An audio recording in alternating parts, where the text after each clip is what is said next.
So for the record, we are live.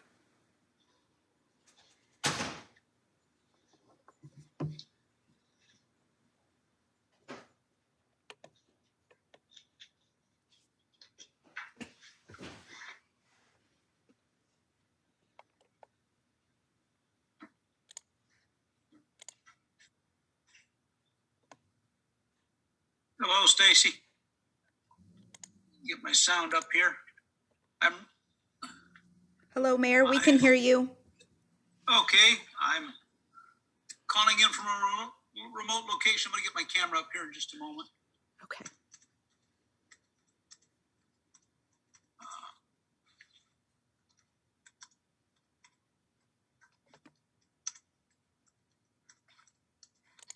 I have a little water running in the background. Is that okay?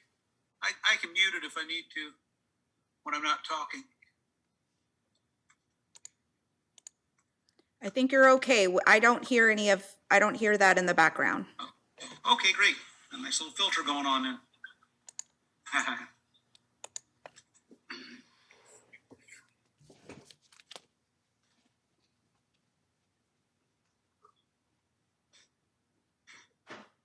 Good afternoon, Mayor. Good afternoon. Nice to see everybody.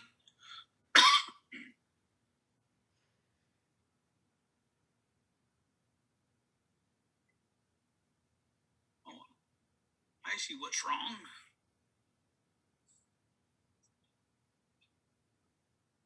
There.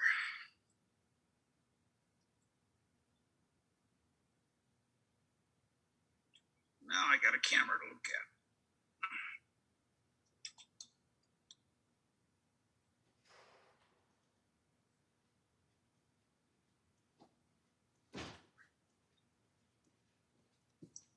Deborah's logging on, so just give her a few minutes.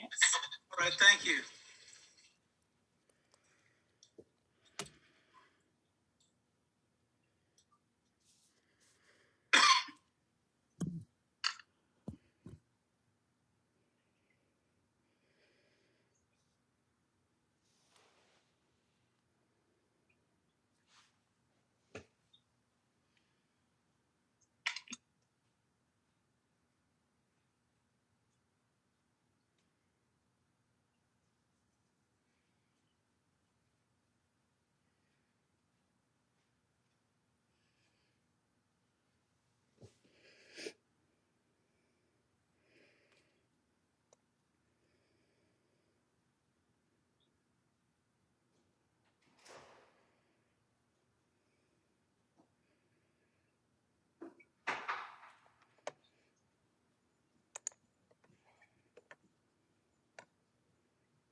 I see Deborah looks like she's on.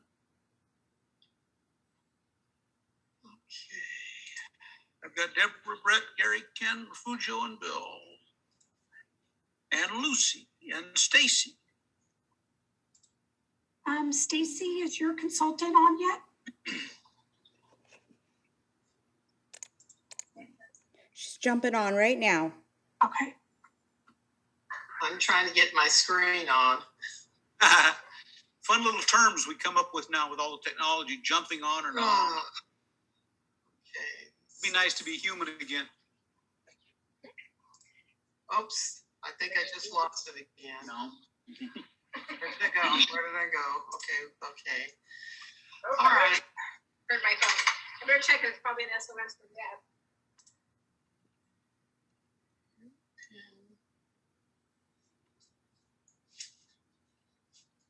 I thought there was something on here where it says to share your screen or something, and I can't find that anymore now. Deborah, that should be at the very bottom of your screen, and it but you won't want to share your screen. You're going to want to share your camera. Yep, I just did that. So, let's see, how do I unshare it? Let me go back. I see your screen now, Deborah. I think Now I we can. can see your screen. Yeah, but I can't get my picture on. That's what I'm trying to do. Okay. So I just stopped you from sharing your screen. And then do you see on the left-hand side, it'll say start video? That's where you're going to click on. Left-hand side next to the microphone button. Ah, There you are. There she is. fix my Stacy, I sent you a check. camera. Hey, Stacy, Yes. I sent you a chat. Can you see that real fast? Oh, yes. I see that. I'll email that map to you. All right, thank you so much. Okay, good to go. Sorry. No worries.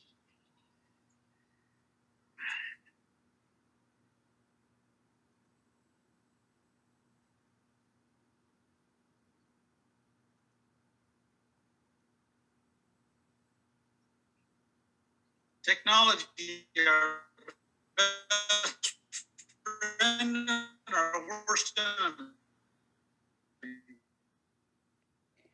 Mayor, you're very choppy. I'm not sure it seems like your signal is cutting out. Did anybody hear that as well? Yes, I heard it, Stacy.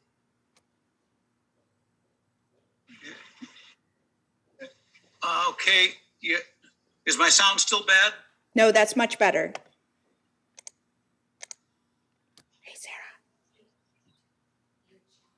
I just lost you, Stacy. Can you hear me? I can hear you. Thank you. Okay. Can everybody hear me clearly? Hey, Sarah. If not, I'll find another connection or another location. I think you're good to go. Okay. Good here. All right. So we shall begin. Welcome to the adjourned City Council meeting of March 30th, 2021. Temporary public comment email established for City Council meeting must be received by 4 p.m. of the day of the meeting. And those E20 to city clerk at losbanos.org. Also, you can write a handwritten letter and drop it off at City Hall or mail it to City Hall. And that is at 520 J Street. Address it to the city clerk. And all messages received by 4 p.m. of the City Council meeting, or the day of the City Council meeting, will be read into the record at the proper time. At this point, I would like to call the meeting to order at 4:06 p.m. and we would like to ask Acting City Manager Breezy to lead us in the pledge. Thank you, Mayor.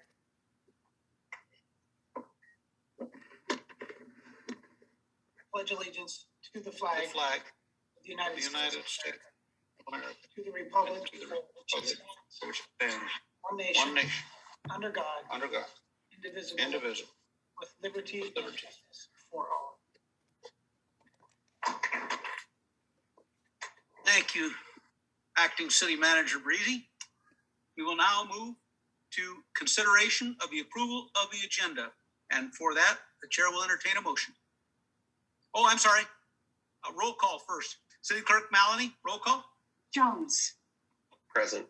Lambert, Here. Lewis, Here. Yamas, Here. Faria. Here. Now we'll move on to item 4. We'll need a motion to approve the agenda, and chair will entertain that motion at this time. Mr. Mayor, Councilmember Lewis, I'd like to make a motion to approve the agenda as submitted. Thank you, Ms. Lewis. Do I have a second? Mayor, Councilmember Lambert here will second that.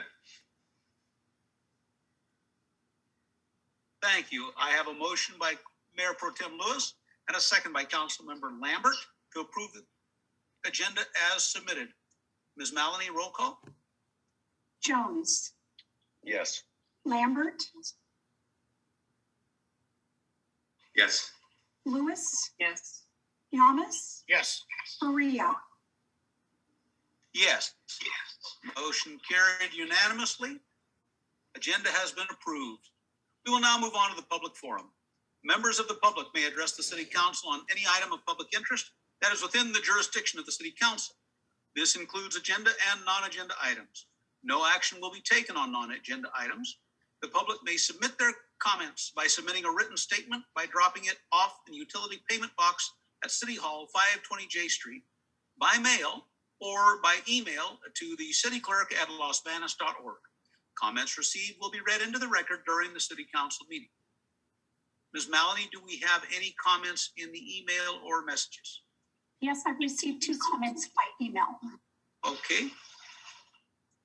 Could you please read, are they to be read into the record at this time? Yes. The first one, it says, "Good morning. This letter is in response to the City of Los Banos agenda item number 6, workshop regarding the general plan and update, growth boundary, sphere of influence, and annexation policies, scheduled for this afternoon, Tuesday, March 30th, 2021. Central California Irrigation District was not mentioned on this item. This proposed future project will affect CCID as it's in our district boundary and also in our sphere of influence. Please keep in mind that these are issues that will need to be resolved continuously with the annexation of the city of Los Banos and by detaching from CCID at the appropriate times. Please feel free to contact the undersigned if we may be of further assistance. Very truly yours, signed Maria Fatima Sequeira, the assessor with CCID. And the next email is from Rick Ortega. Please provide these comments from General Manager Rick Ortega on behalf of the Grasslands Water and Resource Conservation District's Board of Directors and the 2,500 private managed wetland owners surrounding the city of Los Banos. Good afternoon. Grassland Water District was involved with the city's previous general plan update. We are concerned about impacts to the grassland ecological area from expanding the sphere of influence and adopting annexation policies. The managed wetlands that surround the city are a critical environmental resource. There is almost a century of partnership between the city and the grasslands, and billions of dollars have been spent to restore and maintain that habitat. We want to expand public recreation, increase environmental education, maintain our stormwater services to the city, and continue to provide reliable economic benefits. We don't want to have to fight to prevent fragmentation, disturbance, and pollution caused by urban encroachment. We will meet with the city next month to begin this discussion. Today, we ask the City Council to direct staff to move in a different direction. We urge the city to avoid unnecessary conflicts. Mitigating lost agricultural land might be difficult, but mitigating the loss of land that surrounds the last remaining wetlands in California will be even more difficult. We ask that the City Council, number 1, direct staff that a 30% expansion of this sphere of influence is not appropriate. Proposed additions of land to the east of the city are particularly unsuitable. The city should focus its growth to the west. Number 2, direct staff that the city's annexation policies must include consideration of environmental impacts on the grassland ecological area. This is consistent with county land use policies.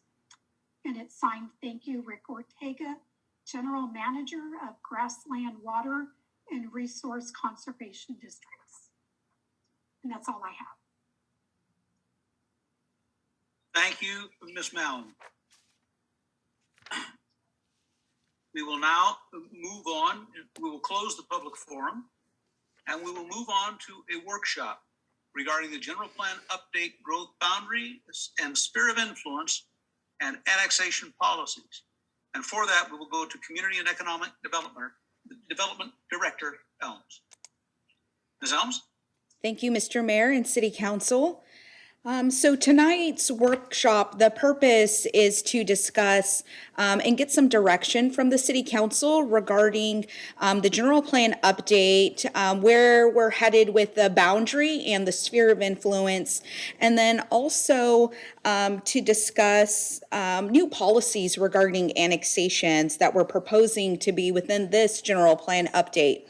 We've been working on this update since 2017. We've had PlaceWorks on board with us since that time, and we've had Joanna Jansen as our project lead, our project manager for us.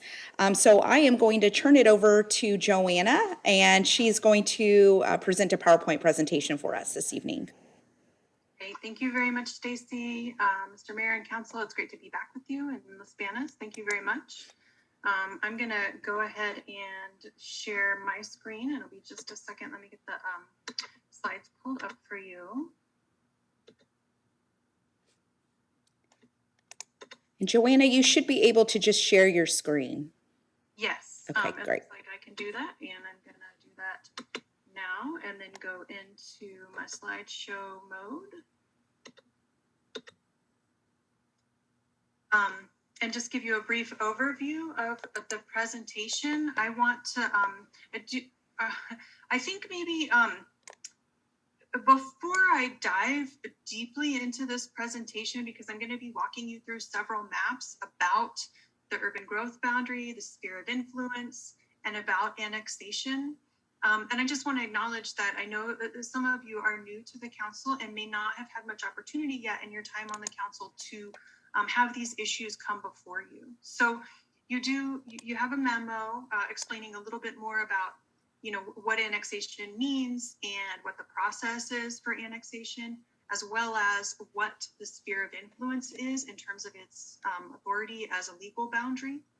But before I walk you through each one of these lines, I want to just pause really at the outset here and see if there's any questions from the staff report that I can answer or clarify even before going through the presentation, because I think that might help you understand what I'm about to say. So through the mayor, if it's appropriate, I wanted to offer an opportunity for anybody to raise questions so that I could do a better job of explaining anything at the outset here. All right. Then I'll go to each council member in turn. Mr. Jones, any questions, Ms. Jansen? Not right offhand. I'll wait for the presentation. Thank you. Mr. Lambert? Not at this moment also.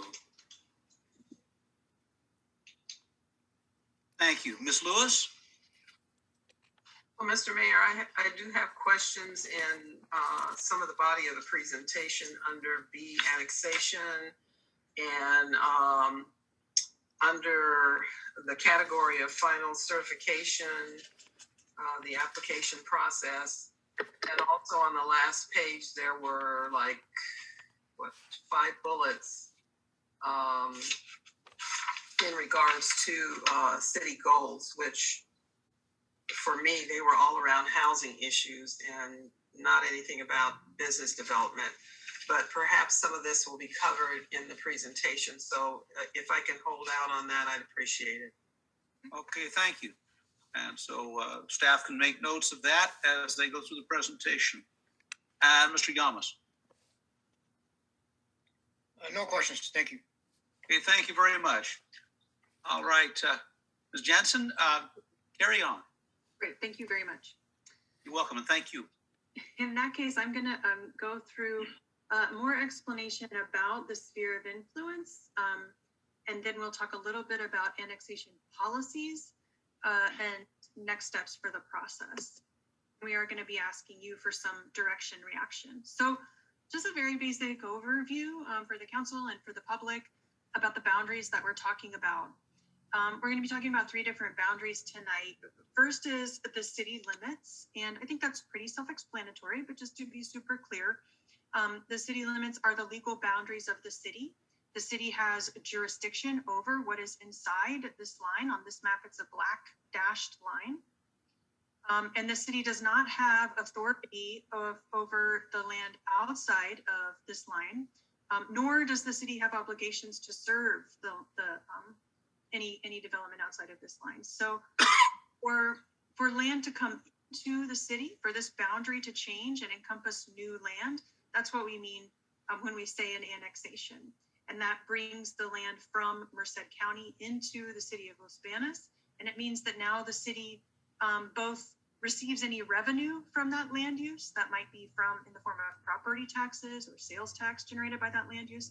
And the city also bears the cost of serving that land when it's inside the city limits. So that's some of the reasons why this is a very important, very basic boundary.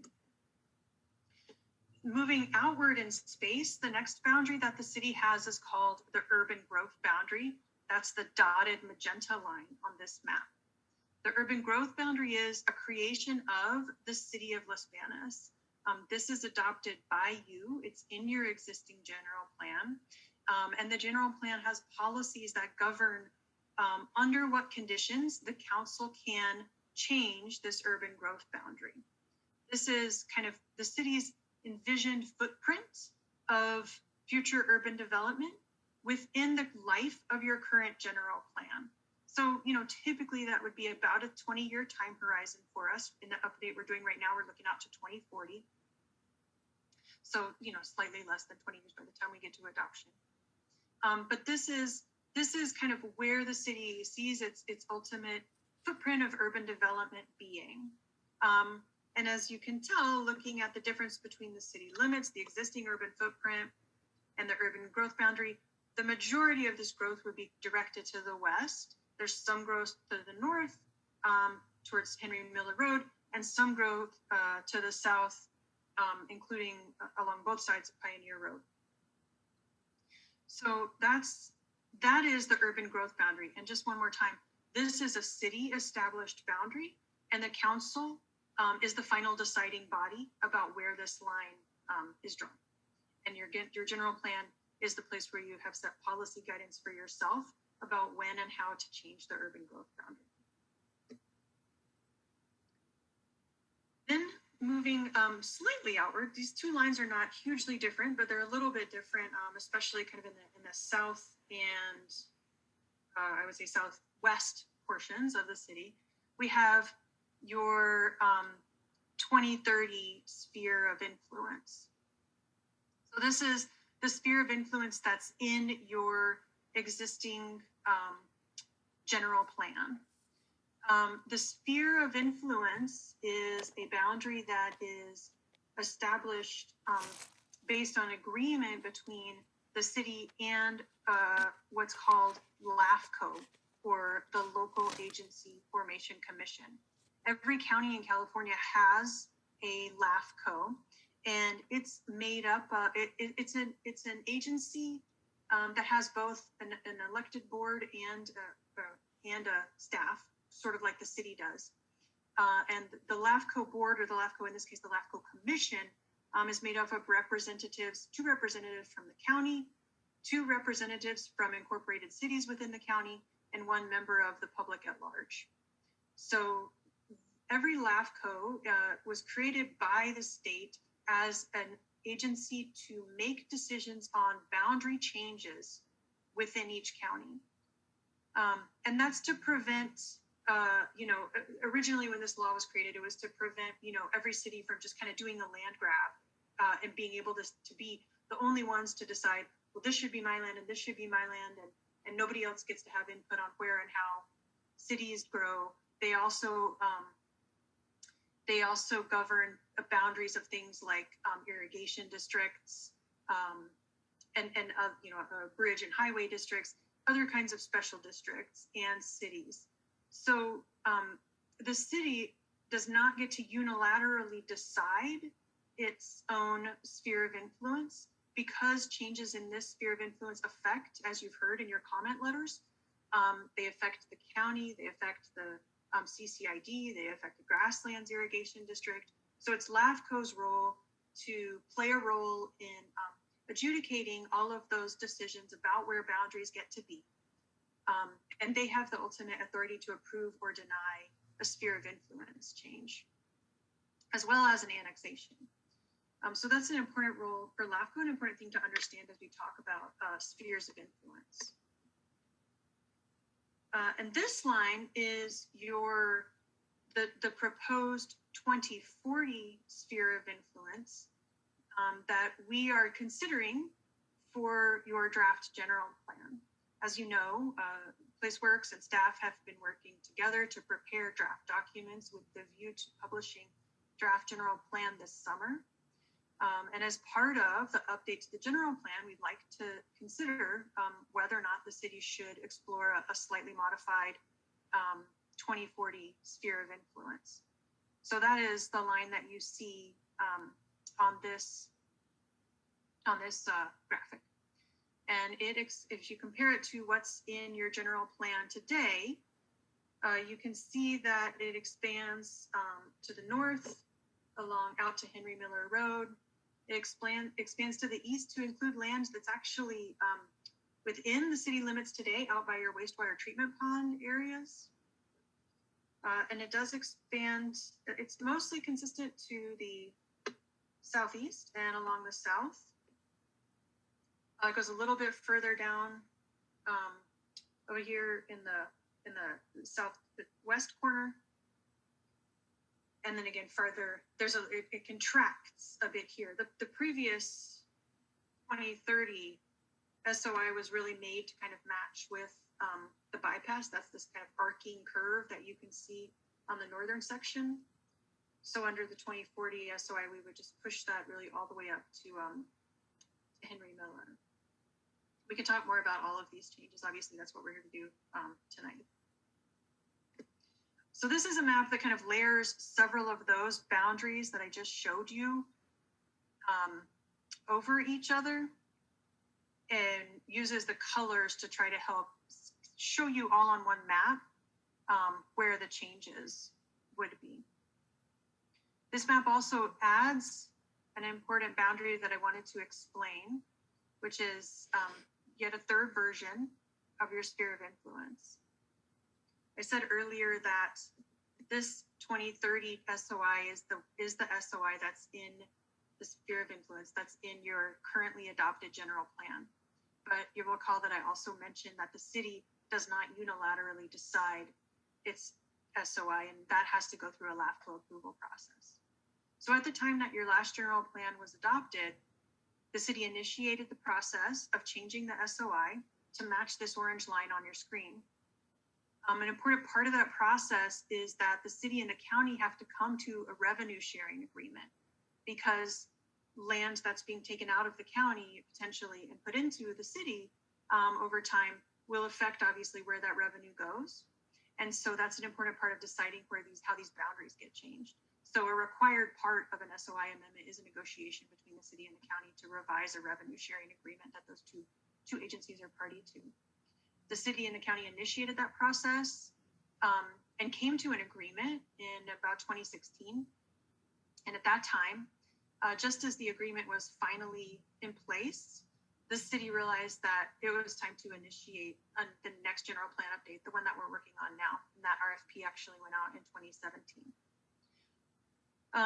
So at that time, it was decided that rather than go through the process of the SOI revision only to turn around and start a general plan update that would revisit the SOI question once again, the city would pause that effort, focus its efforts on the general plan update and getting to a new 2040 SOI that would last another 20 years. And therefore, what this SOI that's in your general plan, what we're calling the 2030 SOI, was never actually approved by LAFCO. So the boundary that's in place today that is approved by LAFCO is shown in yellow on this map. And it's smaller than both of the other SOIs that we've been looking at tonight. It does go a little bit below Pioneer Road. It does not extend to the east. It does not extend to the west. This area is primarily designated for job generating uses. in your existing general plan. And it's encompassed in all of the revised SOIs that we've been looking at. And then if you follow this yellow SOI around here to the north of town, you can see that it's a bit smaller than the 2030 and 2040. Follows a similar line here along the eastern border of town, but encompasses the wastewater treatment plants area. So I realize that it's very potentially a lot of information to handle, that there are these three different versions of the SOI out there. But I think it's important for council to understand the full story of the different boundaries that are out there in the world. You have this yellow SOI, that's the one that's currently in place. You have the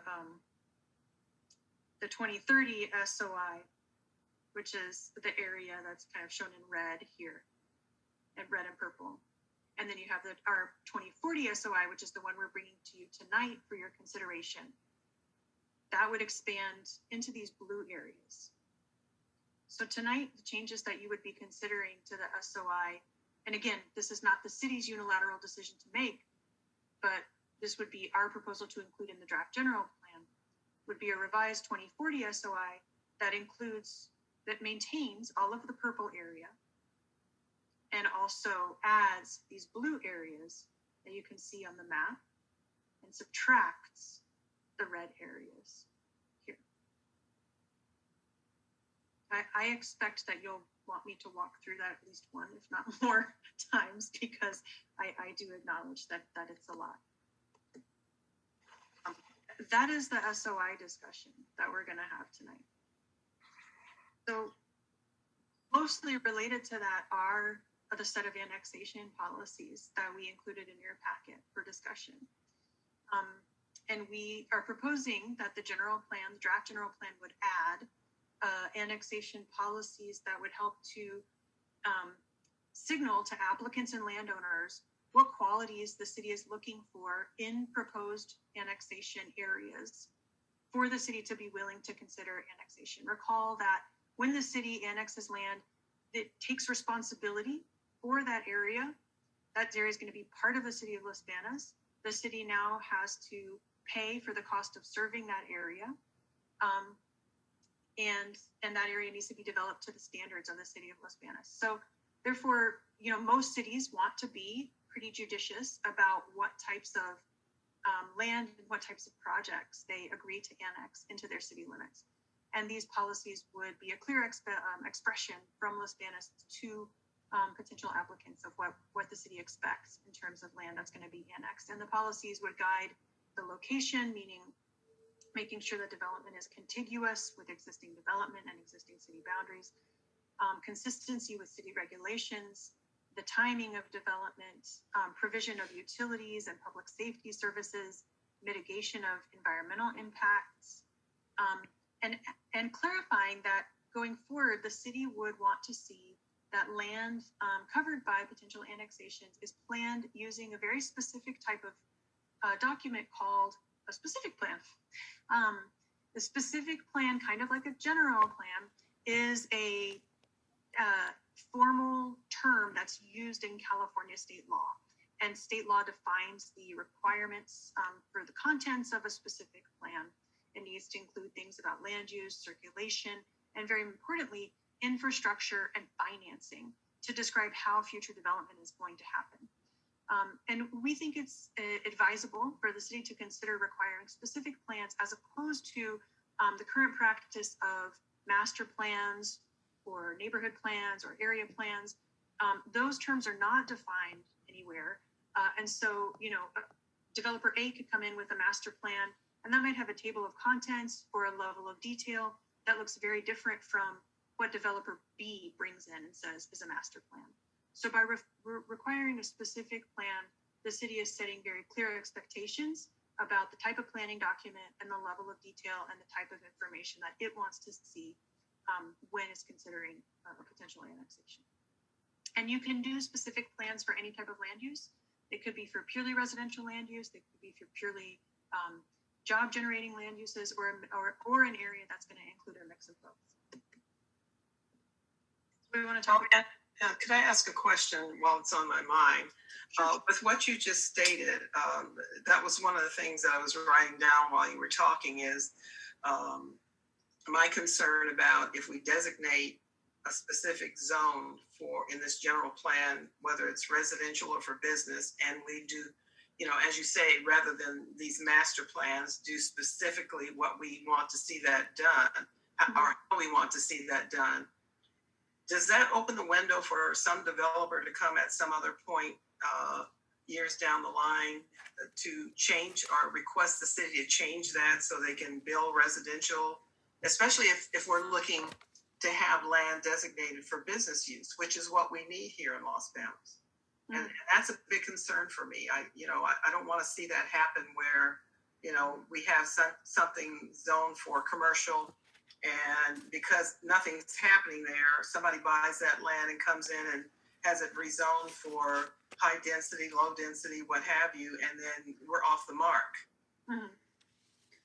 Sure. So the way that specific plans work, it does need to be consistent with your general plan.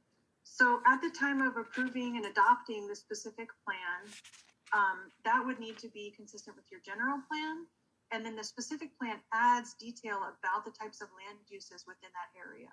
So once both the general plan and the specific plan are adopted and govern a given area of land, if someone wants to come in and do something different with that land, make it residential instead of commercial, for example, they would need to go through the process of amending both the specific plan and the general plan and doing all of the required environmental analysis that would go along with that. So it is certainly a hurdle that an applicant would need to clear if they wanted to make a significant change to the land use within an adopted specific plan area.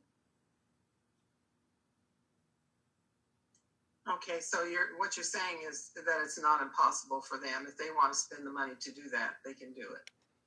Well, again, it's those kinds of changes are changes that have to be approved by the city council. So the specific plan is a city document. The general plan is a city document. The zoning code is a city document. So you certainly could have applicants that apply to amend those documents. And it would be at the discretion of the city council to consider and approve or deny those requests. So Joanna, maybe I can add to this for clarification for Councilmember Lewis. So currently, right now, the mechanism that we use for entitlement, because a specific plan is an entitlement, is an area plan for annexations. And what we are proposing with this general plan update is really to replace that entitlement process that we now refer to as an area plan. And now we're going to call it a specific plan.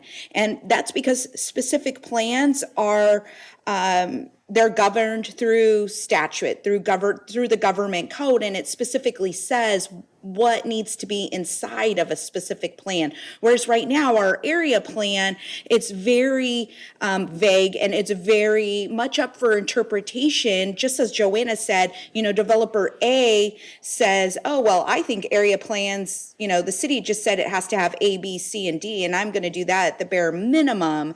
And where we have developer D who does, okay, well, I interpret this to be, this, and this, where a specific plan takes all of that vagueness out of the entitlement and says, if you are going to propose a plan, an annexation to our community, it's going to need to come with a specific plan, specifically needs to say these things. So the land use designations, that's not going to change. The specific plan just governs the entitlement, but it will not be changing. You would have to do a general plan amendment so you wouldn't just be able to do a specific plan and now I did a specific plan, I can do whatever land use I want. No, that's not what we're saying. You still have to follow your general plan. And currently right now, so if someone wanted to change from, say, business park to residential, they would do a general plan amendment and amend their area plan. So we're proposing to just clean it up and really streamline and specify the entitlement process. That's what we're proposing for you. I hope that made it a little clearer. It was clear the way Joanna explained Okay. it, and I understood. I'm just concerned, and what I'm hearing from her is that if someone wants to spend their assets to go through all of these steps just to change something that we're trying to set forward now, they can do it. But it still has to be approved by a city council, and I would assume LAFCO and all the other agencies involved in the matter. There was something else I wanted to ask now, and it's kind of slipped my mind and I can't remember, but I'll think of it and then I'll write it down and I'll come back to you, Joanne. Thank you. I got a quick question, Joanna, or Stacy. Of course. How about the current landowners right now? How do we, how are they affected with this right now? Because I'm not, I need to understand that part of it. If we annex the current landowners. Okay, sure. Yeah, your staff report described a little bit about what the annexation process is like. And so again, that is not something that the city can undertake unilaterally. The annexation process starts with an application to the city, but also has to include an application to LAFCO. Sometimes that application is initiated by the city if you're the ones that want to annex the land. And sometimes it's initiated by a landowner or a developer. But depending on how many landowners there are, how big the parcels are, and how many people are living within an area that's to get annexed, the annexation process will also include a vote of either property owners, and I forget what the threshold is for occupation or inhabitants, population, by the people who are living in the area that's to get annexed. So it depends on the number of people or the number of property owners that would be affected, but there is a step that has to include their vote if you want to get annexed. I see, I understand. Depending on the number of people. So sometimes, if it's just one person who owns one parcel and is asking to get annexed, that's a different, less complicated process. But if you're in a larger area with a lot of landowners, they do have a voice in the process. Okay. Thank you very much. Stacy, I just remembered my question. Basically, tail ending what I was just saying, if these specific plans that we're looking at now for the general plan, is this how other cities are doing it in order to create balances within their city about zoning for their general plan, rather than the way we've been doing it in the past? So I can answer that, and I know Joanna has experience in this as well and can answer that. But yes, more cities are using specific plans because it is governed within the government code, and it's outlined through statute what needs to happen. But I just want to be clear that with the understanding that that doesn't change that city's general plan. It's just how their entitlement is processed. So that wouldn't change, the balance between housing and commercial. That's in the general plan. It's just how you propose your annexation application, what's included, the documents that you include in your annexation application. It wouldn't change the land use component of it. I hope I hope you and I are on the same page. I feel like I'm not quite understanding, but I want to stress that a specific plan is the entitlement, how you process the annexation. Your general plan is going to designate the land use. Land use, yeah. Yes. Yeah, I got that. Okay. I just wanted to make sure that we were going in a direction that is future bound here in California to protect cities, so that, there's not a lot of crazy growth going on, as we've had here to some extent in Los Banos over the past 30 plus years. Okay, thank you. Yes. Yeah, specific plans are a very widely used tool. They're very familiar to local government. They're very familiar to most developers.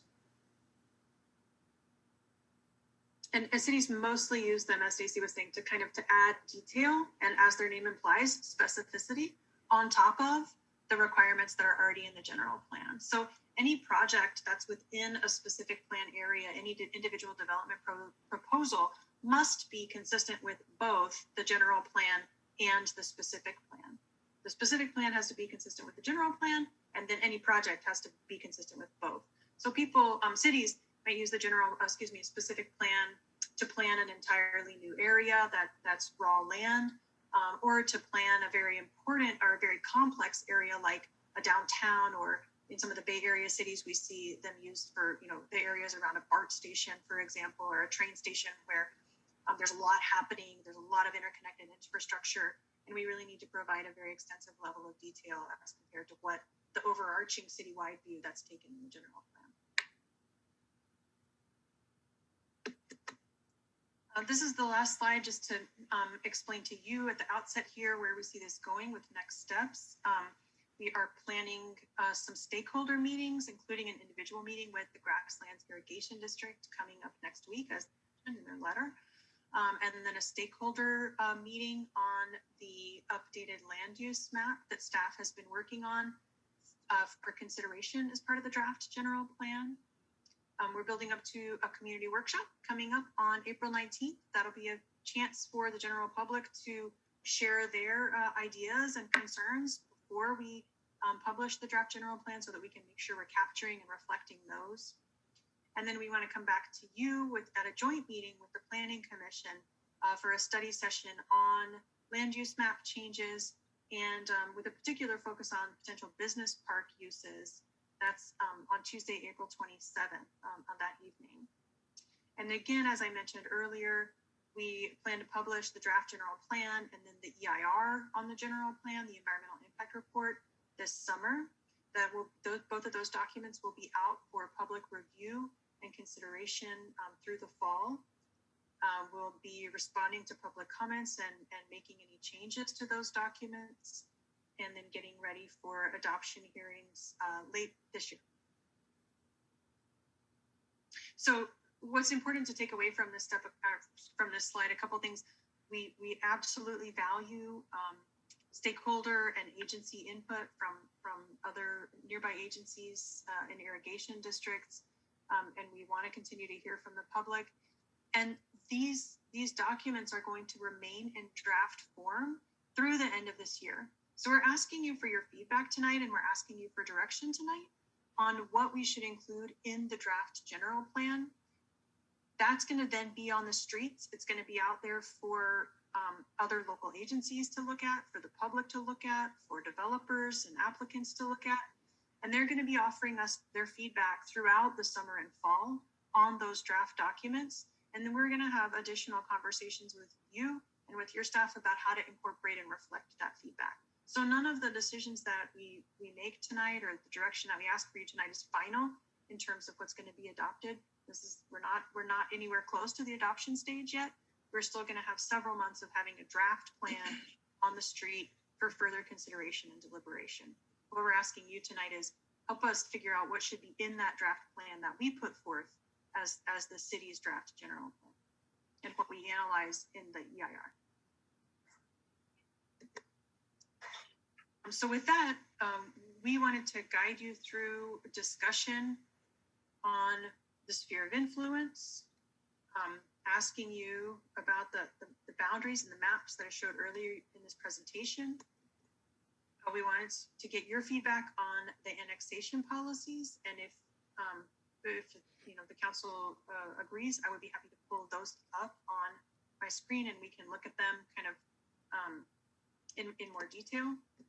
And then finally, staff is very interested for council to begin a discussion about how to handle annexation requests from now until the general plan is adopted. We're talking about policies that we're going to publish in the draft general plan. I've just explained that the draft general plan is not going to be adopted until the end of this year. So, for the next 9 or so months, what should we do with annexations as they come in? We don't necessarily expect you to provide final direction on this tonight, but we wanted to at least initiate that conversation. So those are the three topics that we are hoping to get some feedback and direction on tonight. Okay. Thank you. Stacy, did you have anything else to add before I take it to council? No, I think Joanna, if we can go back to the map and maybe go through sphere of influence and maybe start there with questions on the boundary and to see, with direction from the individual council members on this boundary for the 2040. Mr. Very Mayor, good. Mr. Mayor. Yes, Ms. Lewis. Thank you. Before we move forward to that, I do just have one question back on the stakeholders versus community members.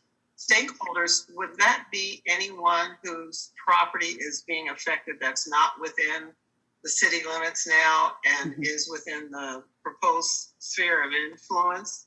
Am I correct on that? Yes, you're Okay. absolutely right. So anybody who is going to be affected by the general plan in its proposed changes from the 2030, we're considering them to be stakeholders, but we're also considering public agencies like the school district, Grassland, CCID, Merced County Farm Bureau. Those agencies are also stakeholders. Okay, And- and within this sphere of influence, I guess, I don't know if it's going to be difficult to notify everybody, but is there going to be some sort of general notice sent out from the city so that people will know when the meetings are going to be held? Yes. So the stakeholders, we do have a way of identifying the parcels affected and through our geographical information system, our GIS system. So we're going to be individually inviting the stakeholders. And then when we hold the community workshop, we're going to be using our social media platforms, the website, and our organizations, our service providers to help us get the word out for the community workshop. As we envision, stakeholder is going to be more specific on the changes that we're going to be proposing with the general plan update versus as the community workshop, we're going to be probably talking just a lot more globally of what the general plan will be, what update we'll be doing globally as it affects the whole community. The community workshop will be more of a global invite to the whole community and those parties that are interested to join us. Thank you. Thank you very much.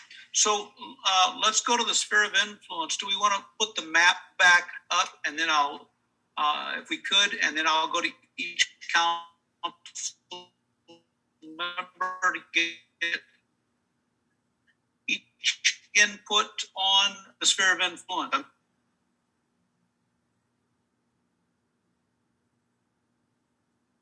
Mr. Jones, do we have you? Yeah, I'm here. Sorry, Mary, your microphone was breaking up there. Okay, I wanted to get your in. Oh, am I breaking up? Oh, I'm sorry. No worries. I wanted to get your input on the sphere of influence. Thank you. So, what factors do you guys use right now, Joanne, to determine where to lay them out? Because some of them looks like they're running across parcels instead of with parcel boundaries. Some are with waterways. I mean, they look like they're randomly placed out there. So maybe you can kind of explain how you guys get the existing boundaries, where they're at, what tools you guys use to do that. Well, I will start, but I was not involved in the previous general plan that established the one SOI that we're kind of working from, the 2030 SOI. This curve right here, that is, I think, one of the main areas where, as you observe, it cuts across parcels, is following the curve of the bypass alignment on your current general plan land use map. This is the northern bypass. So I think that it does that. And you're quite correct that one of the changes that we're proposing is to be a little bit more linear and follow parcel boundaries and other existing kind of landmarks or barriers like Henry Miller Road, for example, in the north. I appreciate that. Yeah. So I see what you're saying, how it was laid out based on how the proposed bypass was put in. But then it also looks like we want to take out over there the area where the bypass was going to go, which some of it's city-owned property and some of it's private on the east side of town, north Pacheco there, kind of just west of the settling ponds there. And I'm not sure if we ever have plans to put a regional route on the north side of town. I don't know why we wouldn't include that in there anymore.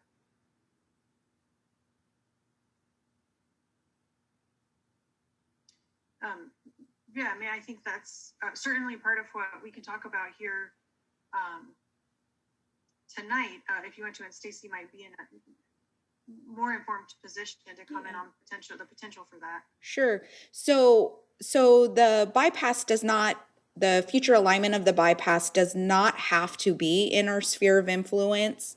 We do have, it was between the solid yellow line, which is technically the formal SOI, that's from the 1999 general plan. It does have it, within 2030. It's kind of interchangeable within it at one point, it's not within the urban growth boundary, but then it is designated as agricultural rural land. So it kind of flip-flops back and forth, but the intent was that it was just designated for the bypass. But just know that that doesn't necessarily have to be in our sphere of influence. Keeping the bypass does not affect necessarily our sphere of influence. So the urban growth boundary, it is set, and that is with the inner canal. The outer canal, if that was, the council's direction to include that within the sphere and follow the ponds, that's acceptable as well. I don't think staff really has, any, negative analysis to go with that. North of the city limits on that band, that's along 152. So right now it's in blue along 152, Joanna. Sorry, where? Oh, here. Yes. Right. So what would be north of that, staff would just not propose that we have any urban land uses there. Staff would not suggest that we put housing there or say an industrial park back there between the ponds. The city currently now uses that more for agricultural purposes. We discharge our effluent from the ponds in that area. So it's buffer land for the city. And but if the council would give staff direction to maintain that within the SOI, we can certainly do so, and we would probably give it maybe some sort of, what it is now, it does have the bypass land use designation, and then also around it, it's agricultural rural designation is what that is. So I think that would be completely acceptable. Okay, so I mean, if we pull that back into the sphere of influence there, or so as long as, my biggest concern, as long as we leave the land available for a future route, whether it's a surface road or maybe with the way that the state's going to be, maybe 50 years from now, it's a bypass. But I'd like to make sure that we don't develop in that pathway of where the proposed bypass would be going in there. Okay. So, and then that same goes for the north side too. I just don't want development where the path of the bypass would go in. We can do on either side of it, and quite a bit more to the west. But I just want to make sure that we leave that pathway in there and make it wide so we have enough room for any type of roadway that we can possibly think of to go in there. Okay. Okay. Thank you, Mr. Jones. Am I coming through okay now, Stacy? Yes. Okay, Mr. Lambert? Okay, so on the red here now, on the, I guess that would be on the northwest side, just right in between the solid yellow and the dotted. Mhm. We were gonna, if we're gonna take into effect that dotted line, what would this land right here become, or is that something? I'm not sure again why it's red. Sure. So the red areas are areas that the 2030 SOI that was never formally approved, but that's in your current 2030 general plan. Okay, so if we take the 2040 plan, it won't involve this land here, That's right. That's right. So it would be cut out of the. and then the blue. So from the point of view of the city, you know, it's an indication that the city is, you know, not prioritizing that area as an area that Los Banos, or that Los Banos wants to be, you know, very involved in the planning of for a given. Well, I'll stop there. Well, but if, for example, we were talking about that bypass that goes around, will that interfere with that bypass going through that area? Mm-hmm. If that dotted line was actually part of where the bypass is Where the bypass, it wouldn't preclude the bypass. This land is currently under the jurisdiction of Merced County. right. Ability to plan and make decisions about that land, and that would continue whether or not it's formally in the city's sphere of influence. The sphere is more of a signal to the county and other agencies that the city wants to be involved in decisions about that area. But it certainly wouldn't in any way like take the bypass off the table or make it impossible. I got you on that. And then also over here on the bottom left-hand side, this one's going to be totally, we're just moving away from that and just going with the dotted yellow line, correct, for the 2040, correct? Yes, correct. It's a relatively minor change over here that would be more about following roadway parcel lines than the canal here.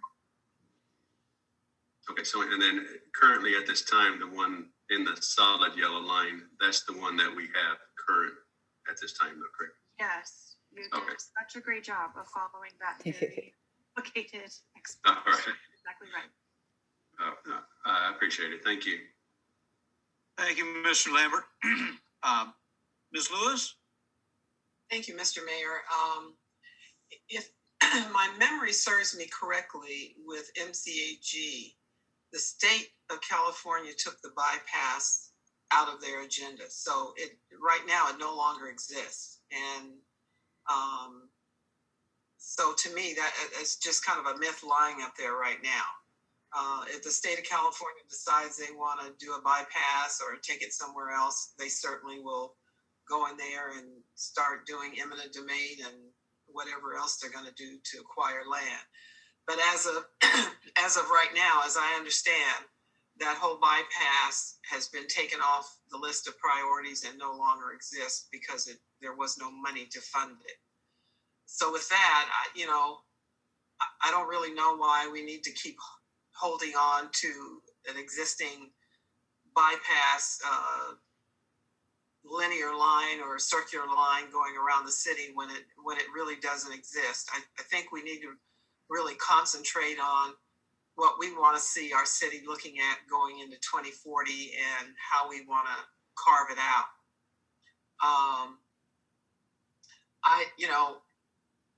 I have concerns about taking it too far north,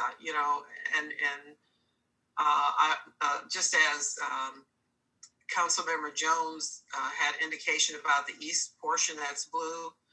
That was one of the things that I'd written down. To me, that makes no sense to go out there when our ponds are out in that area. We had issues with gated community off of Ward and 152 having complaints about smells that were infiltrating their neighborhood, and they weren't quite as close to the pond area as some of this development that that's being proposed out here in the blue area. So I kind of would like to see that go away. To the south, we're looking at Copa de Oro. The south was originally considered as the bypass for the city of Los Banos because if my memory serves me correctly, the Caltrans had some easements that were already there, but it was considered prime ag land. So now we're moving more southerly into prime ag land area of Los Banos, of the city of Los Banos, and it just kind of like I struggle with the mere fact that most of this is probably just all going to be housing development, and to the north of what's in our city between Nantes and Badger Flat. That's just in the sphere of influence. I don't know if we can have designation out there for business and going westwardly, but for me, I want to see a really good balance moving forward of not just being a bedroom community to the Bay Area. We need to be able to develop and have business of our own here in our community so people who live here can work here and not have to travel over the hill. Mm-hmm. So that's a big concern for me, is the balance of what we bring in, that we're not affecting our prime ag land, and that northern bypass stuff. I don't even think we need to really consider that anymore since it's not on the state list. And how we're going to balance what we're looking at trying to bring in as to what other things we're going to do other than just housing. And I'm sure some of the things that are within the sphere that we're looking at now, like the tomato processing plant out here on the northeast of Volta, that's probably going to be a big controversy with the county because they're going to want to maintain that tax base for that processing plant out there, and anything else that's agriculture that they're going to be losing out on. So there's just those are just some of the questions that I had in mind at looking at this map as we move forward. Maybe somebody else has some other comments that I need to listen to and see what they have to say that can help me out with this. Thank you, Ms. Lewis. Thank you. Mr. Yamas? Thank you, Mr. Mayor. I just had some concerns, Mr. Jones, at the water treatment plant to the east. As far as the overall sphere of influence, I have no general issue or question with it. I'd just like to see, as we start zoning, that we start considering a northern route from east to west as kind of similar to what we're looking down over at Pioneer. And also had a question. You had asked us for some guidance on annexation policy. Could you expand a little bit more on that? Mm-hmm. Sure, yeah. We have a whole kind of separate discussion that we want to have about the draft annexation policies that were part of your packet for this meeting. They're about 1.5 pages long. And so those are, the written policies that would be in the draft general plan that would set parameters for under what conditions the city is willing to consider annexation applications, or what characteristics the city wants to see in proposed projects that are submitted for an annexation request to the city. And so you had asked if we should postpone that until this is all complete. Is that correct? Did I understand that correctly? No, we do want to talk about it tonight and get your reactions and your thoughts on those policies. And what I was saying was that then, incorporating your feedback from tonight, we would publish those policies in the draft general plan, and there would be additional opportunities for the public and for you to continue to consider the content of those policies as that document is out for public review. The general plan is out for public review. up until we bring it to you for adoption later this year. So I do want your discussion tonight. I was just saying you're not really making any final binding decisions with your discussion tonight. Understood. Thank you very much. Thank you, Mr. Mayor. Thank you, Mr. Yanis. Could you explain to us sphere of influence? When the sphere of influence is adopted, what authority does that give the city? Because LAFCO has to approve all these, all various boundaries. But what does the sphere of influence give the city the authority to do? Yeah, it's a great question. The sphere of influence says this is the area within which Los Banos wants a voice in decisions that are made about this area. So projects that are within the sphere of influence, the county would be required to consult with the city about those projects. And Stacy's obviously better positioned than I am to kind of comment on how that actually happens these days. So to be very clear, the city does need to plan for and designate in your general plan map the land that's within the sphere of influence. So when you look at your general plan land use map, it's going to include colors on the map, designations for all of the land that's inside your sphere of influence.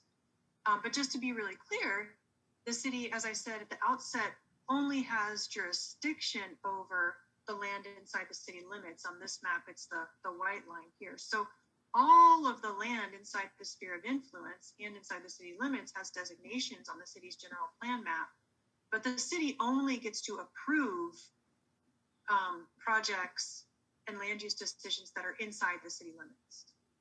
So if it's outside of the city limits, but within the SOI, you've designated on your map showing this is what we think should happen here. This area over here, we want to be an employment park and a place to build jobs and businesses. So if Merced County comes in and says, oh, well, we thought it would be a nice place to have a tire burning operation over here, you can say, this is what we had in mind. And that's on your map, and you've designated that. And so that sets the table for you to be part of those conversations. Okay, so sphere of influence gives the city not only authority to approve, but also to prevent certain things from happening within that sphere. Is that correct? Well, I mean, I wouldn't want to go quite that far because this land is ultimately in Merced County. So you do not have any legal authority to make the decision about what happens here. But when it's inside your sphere of influence, you do become an important player in those conversations, and the county's kind of obligated to consult with you, and you have a much stronger position in terms of telling the county we don't agree with this or we do support this project, as opposed to something that happens like out here, for example. Okay, very good. So regarding the sphere of influence tonight, Ms. Elms, what do you need from council? Have you gotten what information you need from council, or is there more you would like?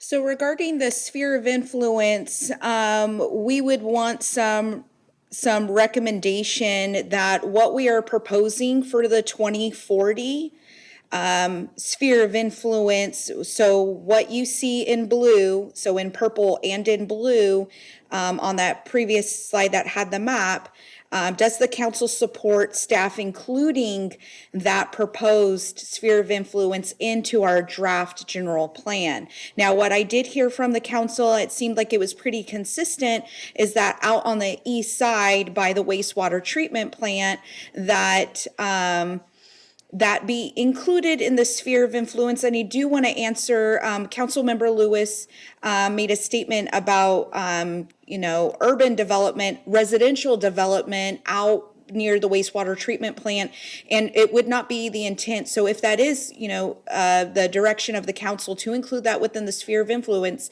it would continue to stay rural, agricultural, and public facility. The city has no intent in putting any urban development east of the canal, other than what is already the little strip along 152 that has Holt Brothers and AmeriGas. Those are industrial uses that are already there.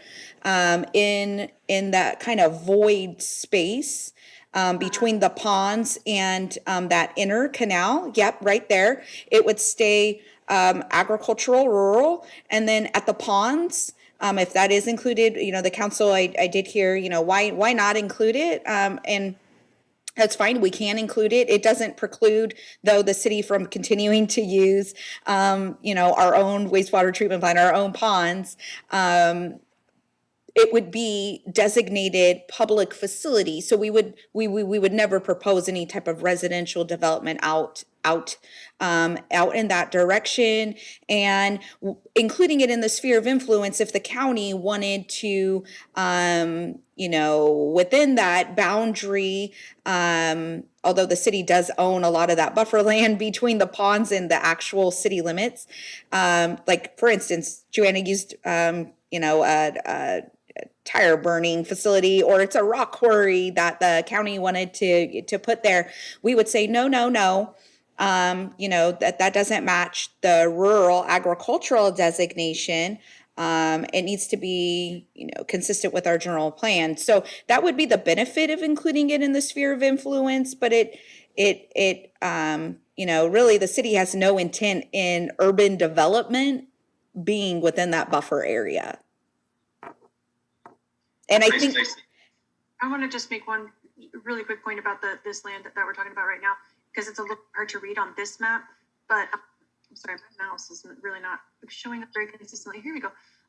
This area, you can kind of see here the white line. So for this area in blue and this little flag shaped area in blue, those are actually already within your city limits. So the city currently today has jurisdiction over this land.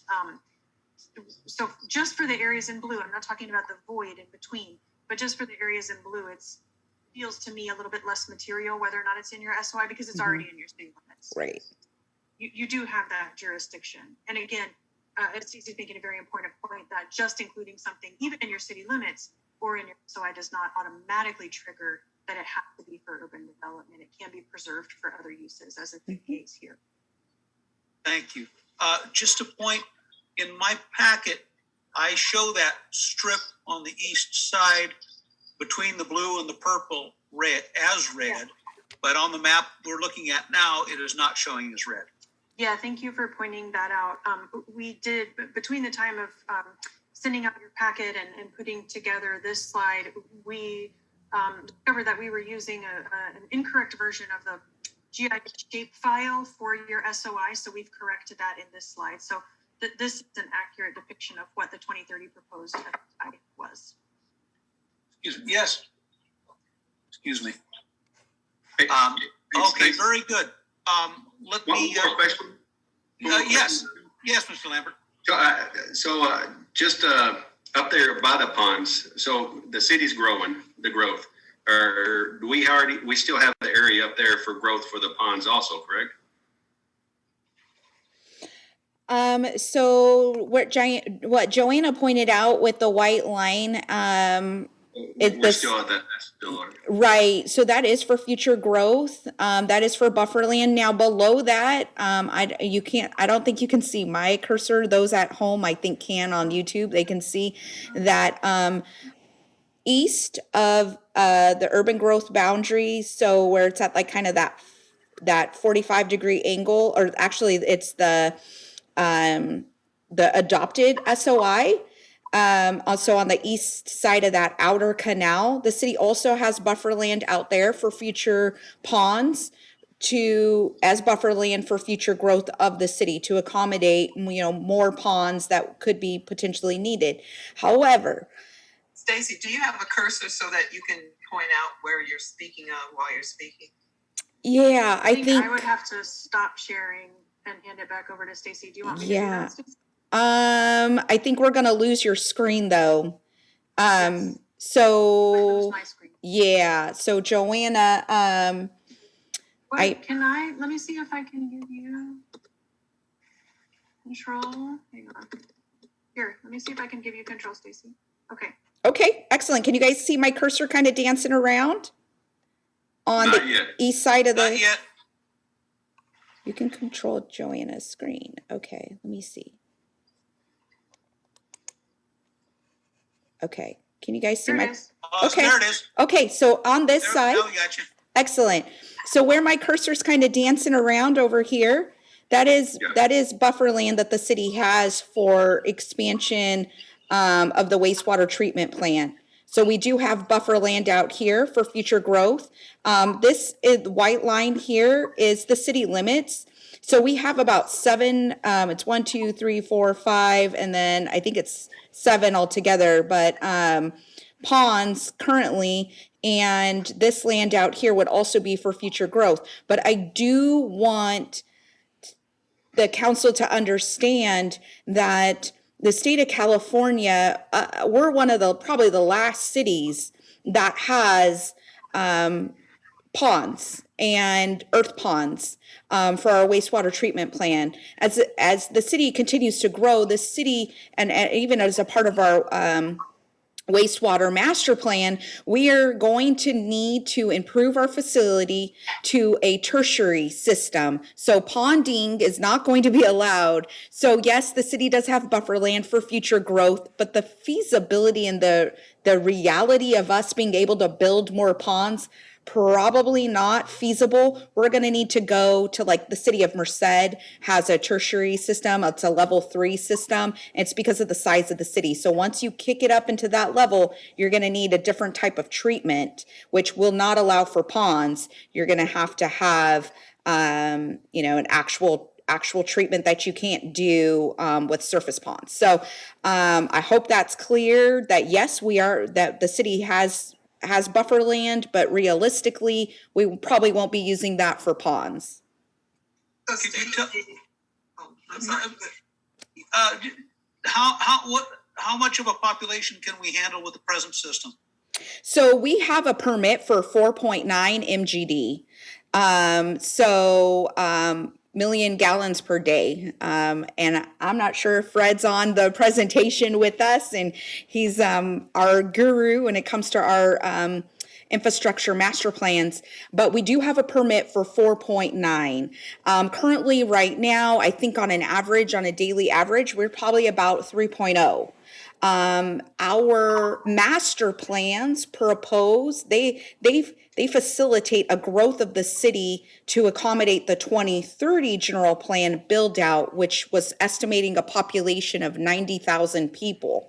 And our master plans tell us at certain levels what we need to do. So when we reach a level where we're going to need to expand beyond the 4.9 MGD, we're probably not going to get a permit to continue with the ponds. That's what the city is estimating, city staff, just from the technical perspective, is to get a permit from the state of California to go beyond 4.9 with our existing ponds.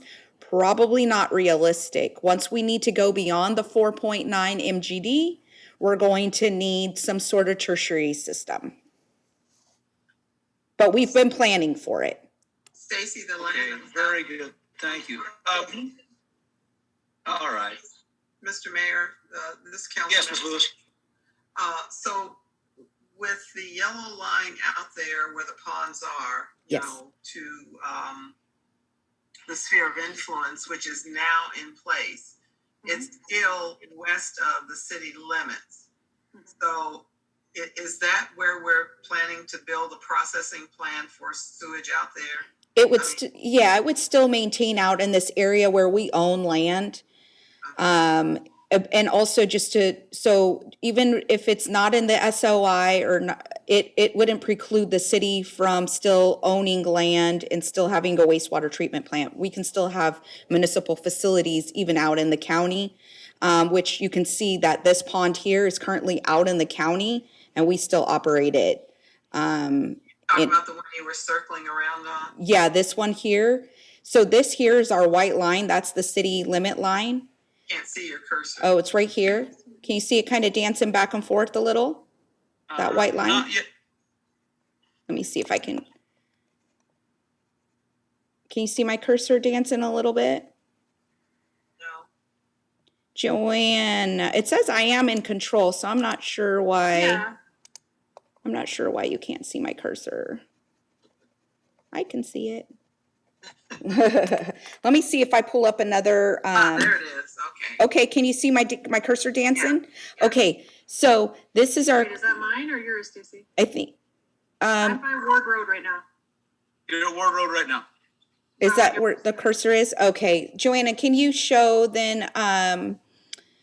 Right, yeah, where the city limits is, where the blue line, that's the city limit line. And above that, yeah, so that pond is the lower pond. And then above that, that's out in the county. So that's not in the city limits. And that is a city facility. And that's actually where our head workstation is located. But it doesn't, it doesn't have to be in the SOI. It doesn't preclude the city from owning property out in the county or still having, a facility, a municipal facility out in the county. But the property that we do own, and well, the property that is in the city limits already, it should, that should be in the SOI, and that's why it's in blue. So the property that was on the map that you originally gave us, that's in red in all of that area, that looks like a backward 7. Uh-huh. Mm-hmm. Is that private agriculture land? No, some of it is privately owned, but the majority of it is actually owned by the city, and we discharge our effluent onto that agricultural land. They're alfalfa fields. Okay. Yes. Oh, I see the white line now. Yes. And So- then at the bottom where that little blue square is, where you originally were yes, that square, just east of that, you said that's ponding as well. It's buffer land for future ponds. Okay, but that's still in the county. It's still in the county. Okay. All right. Thank you, Mr. Mayor. You're welcome. So do we, Stacy, do we want to kind of like make a preliminary intent of this is what we want to adopt as our sphere of influence and then put it out for community conversation? Sure. Yes. Do we want that tonight? Is that what we're after? Yes, and that's what I would encourage us to do so that we can have some meaningful discussions with, these agencies that, this is what we're looking to include in our draft.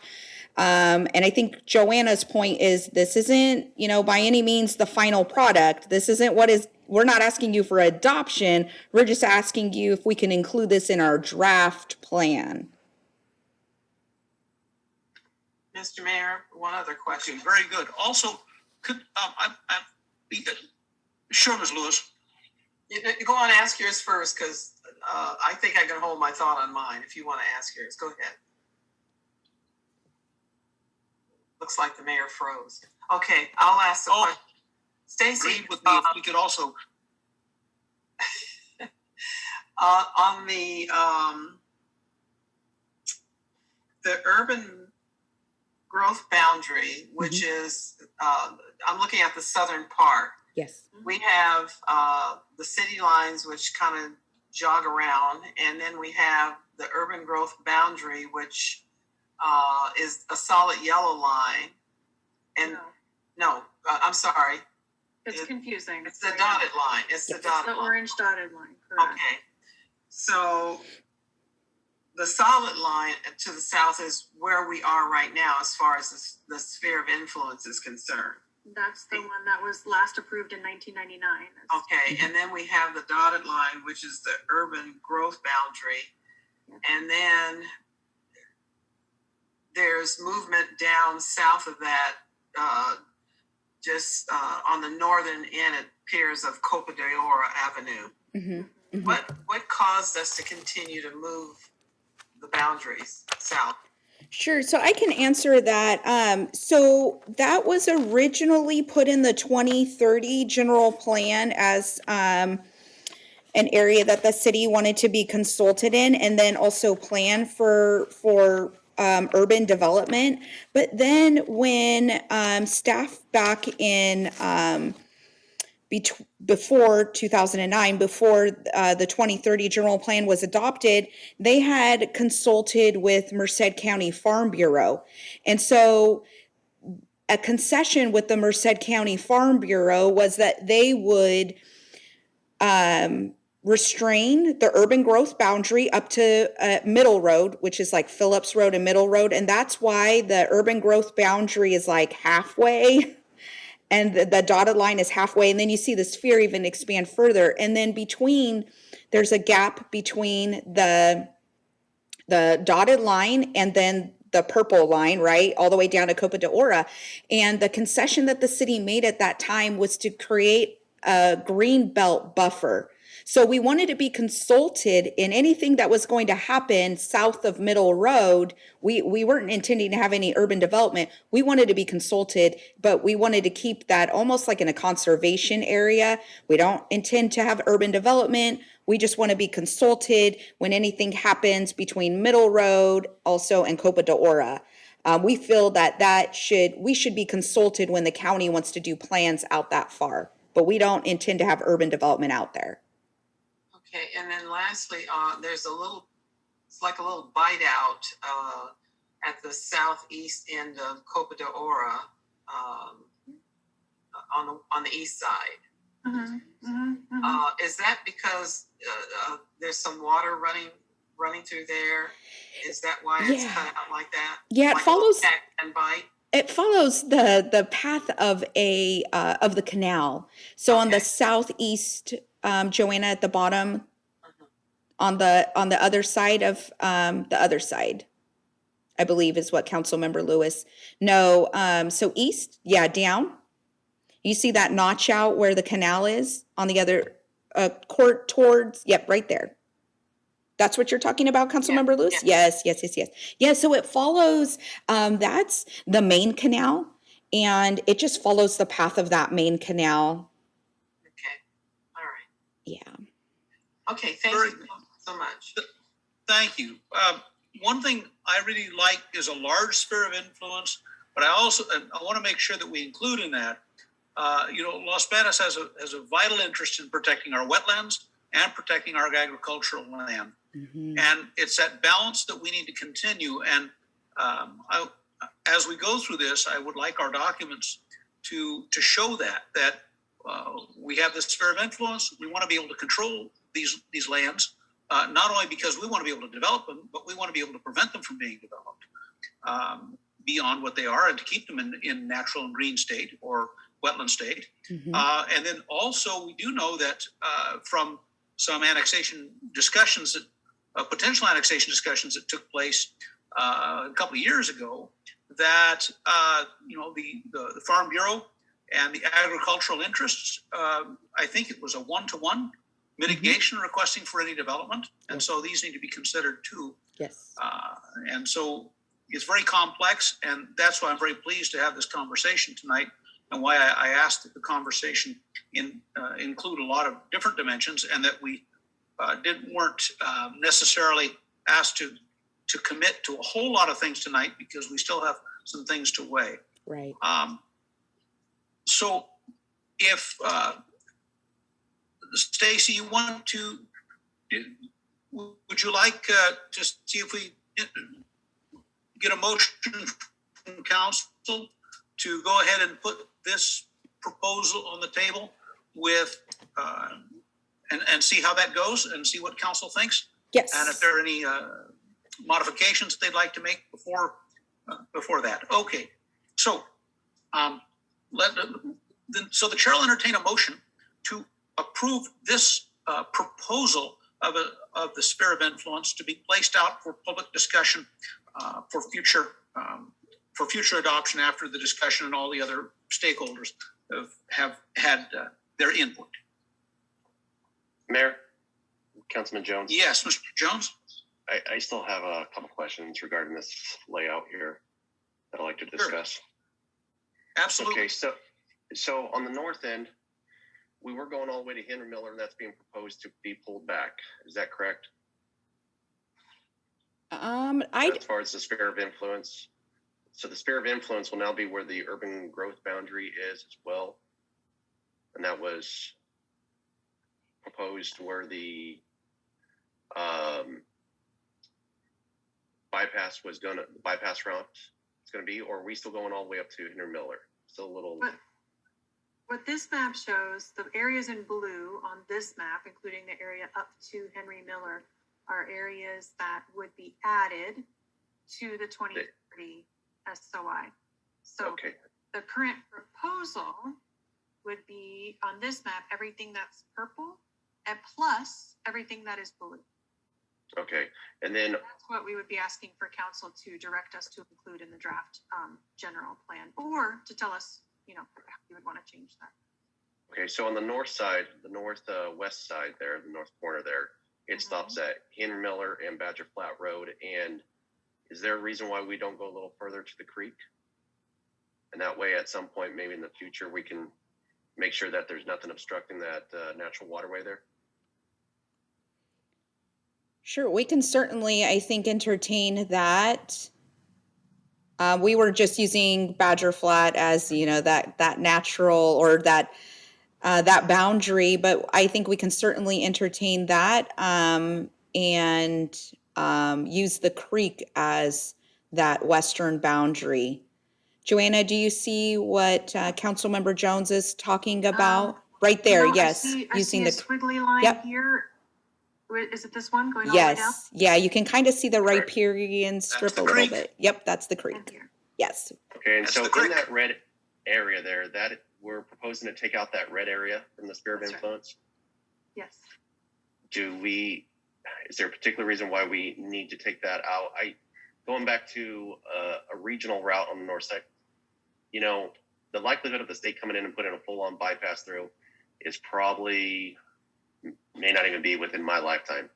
But I can see as we develop and we get residential, commercial, industrial, all in these areas, we're going to, as the city, have to put in a pathway, whether it's an expressway or whatever you want to call it, a route.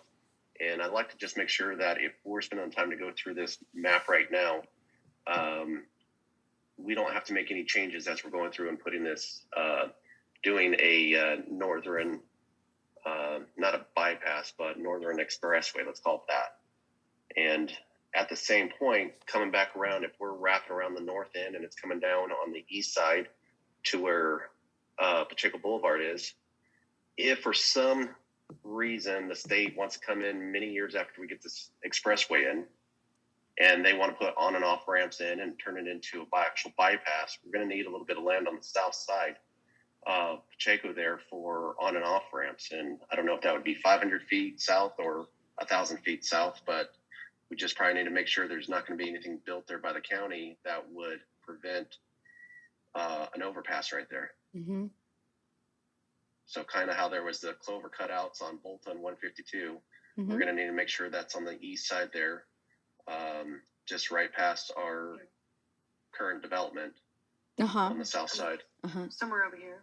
No, on the east side, Joanna, with the Oh, blue. on the east side? Yeah, where the blue So, is at. Mr. Jones, you want to keep that red area in the northwest corner in place? Yeah, I don't see any development as far as any structures, houses, other than And then we other also than discussed about taking it all the way to the creek. Yes, taking it all the way to the creek. So it would go from pretty much where the proposed, hold on, pull my map, where the sphere of influence line is right now, the yellow line that's running around. Mm-hmm. Incorporate the blue area up towards Henry Miller, run at least all the way over to the creek, down, running south. Keep that area in red there, Mm-hmm. and coming on over towards, because we're following that canal west, and we're on both sides of Volta before we hit Pacheco. Okay. And then I don't know why it jogs down and cuts in parcels down the middle right there, but I don't know if we should follow the waterways all the way over and push it. Let's see what road that is.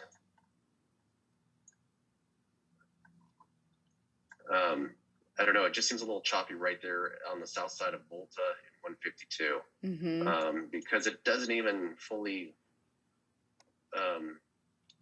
follow the canal there. Mm-hmm. So I don't know if we can clean that up, square it up based on the parcels, whether we stop it right on Volta or bring it all the way over west of Volta, all the way to where the canal ties into 152 right there. Mm-hmm. Okay, I see what you're talking about. Mm-hmm. That's a good. I think that's a good idea, Brett. I like the idea of our controlling, of our putting in a sphere of influence, Volta and Pioneer Junction. See, right now where they come together is not within a sphere of influence and is not in the proposed, but bringing that into our sphere, I think, would be wise. That's a very important junction. And I think it's going to be much more important over time. Yeah, I mean, and this is probably going to be long after I'm dead when it actually gets important, but now's the time to make sure that we don't have any county structures going in or anything like that would kind of hinder any regional routes or any design that we want. So that's what I would try to straighten out there. But yeah, I just want to make sure, going back to the east side on Pacheco there, on our outer limits, that we have room on the south side just in case, if for some reason we do get a full-on bypass with on and off ramps, we are going to need some sort of clover on that side. Because right now, the way that it's proposed, even with the original bypass maps, there was no room to put to let traffic head eastbound. You could only go westbound. So you want to open that up a little bit to the south of Pacheco Boulevard out to Santa Fe? Unfortunately, yes, I think it's necessary. I know we're cutting into the wetlands there and some of the we're cutting into the wetlands there, but I think we need to reserve that just in case if for some reason we're going to have an overpass there. We are going to need some space on the south side of Pacheco for on and off ramps. Yeah, we will have some significant environmental issues. You can see the slough. You can see the ecological area. Yeah. So we will have some serious, I think the thought was that the interchange would be on the north side of 152, kind of like Highway 59 has the overpass that goes over, 152. That would essentially be how you would get on an overpass to take you over 152 onto the north side. If you were getting onto the bypass, say you were going eastbound on 152 and you needed to get onto the bypass and head west, you would take an overpass to get you over to have as minimal impact as possible on the wetlands right there. Yeah, so I get what you're saying. Yeah, you probably have too big a battle on your hands. No, and I figured at that, a number of levels, and then let the state fight that battle if they want to build there. Yeah. Right. Of course. So the exchange, the clover, or the exchange would almost be on the north side there, and they would just kind of alter the path of 152 a little bit. Right. Just for it. Exactly. Sure. Okay, some good ideas. Let's go, since we're running through there again, Mr. Jones. Then if you have anything else, or should I go on? Well, at that point, when we're looking at Copa de Oro, I kind of think that what Councilmember Lewis was saying about that bite out on the lower southeast corner, maybe we should square that up, since it is just the waterway we're cutting over, and we've cut over so many as they are. So maybe we should square that up. Mm-hmm. And then I'm wondering if maybe we should see about addressing the red area south of Pioneer, west of Ortiga-Liga. Mm-hmm. Are we planning on bringing that into the sphere of influence as well? No, we're proposing to keep it out. Keep it out, okay. Could somebody put an arrow on there about all these? Right there, right in that red section where the cursor is at. So if we keep it out, the county can put a tire burning facility if they want to in that area. We might as well think of not going to happen. No, I get That's an that. example, I'm sure. I get that, but as time changes, so do people that's in there, and I'm just trying to lock this down so no matter who's in there, it makes it very difficult for them to change what we kind of originally intended. We want to protect Los Banos. Right. Exactly. So Stacy, could you put your cursor on all the recommendation that Councilmember Brett was suggesting and run it down so we can all see it? Sure. I think Joanna's cursor is what's live right now. And I don't, Joanna, we're, All right. there Let's you see go. if we can, you correct me. I'm going to start up here. Okay. Yes. Yes. So we would add this area by the creek, Mm-hmm. up to the creek, as well as just go ahead and keep the rest of this red area. Yes. And follow the canal along here over to Volta. And then I'm not totally sure about Volta. I know we talked about Volta and Pioneer, but what happens in between there, Councilmember Jones? Okay, so Pioneer and Volta, I'm thinking what we need to do is go to the corner of Volta and Pioneer, Uh-huh. Do I have it in the right place here? Yep. Okay. and then we go down and we follow the first waterway there to the west, because that's kind of for a country road in Los Banos, it's kind of a major country road. I mean, it's kind of a focal point there. So You're talking about going over here? So he's proposing I follow was on the the red. south side. Yeah, keep So the right red. there where your cursor is. Yes. Okay. So that corner there, Keep the red.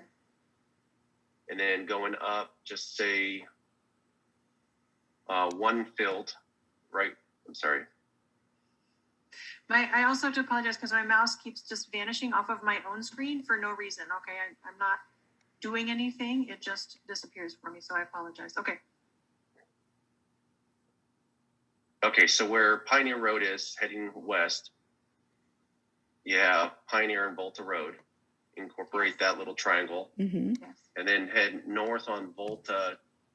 Let's just say up to the first waterway that starts going west, and take that all the way out to Pacheco. Okay, here. Yes. Okay. And then, I would almost take that and follow it up to just due north of that, yeah. and follow the waterway back around to the north side of Volta there. Okay. So kind of adding this. Yes, that's my understanding. Correct, Councilmember Jones, where the cursor Yeah, is at? following that. Okay.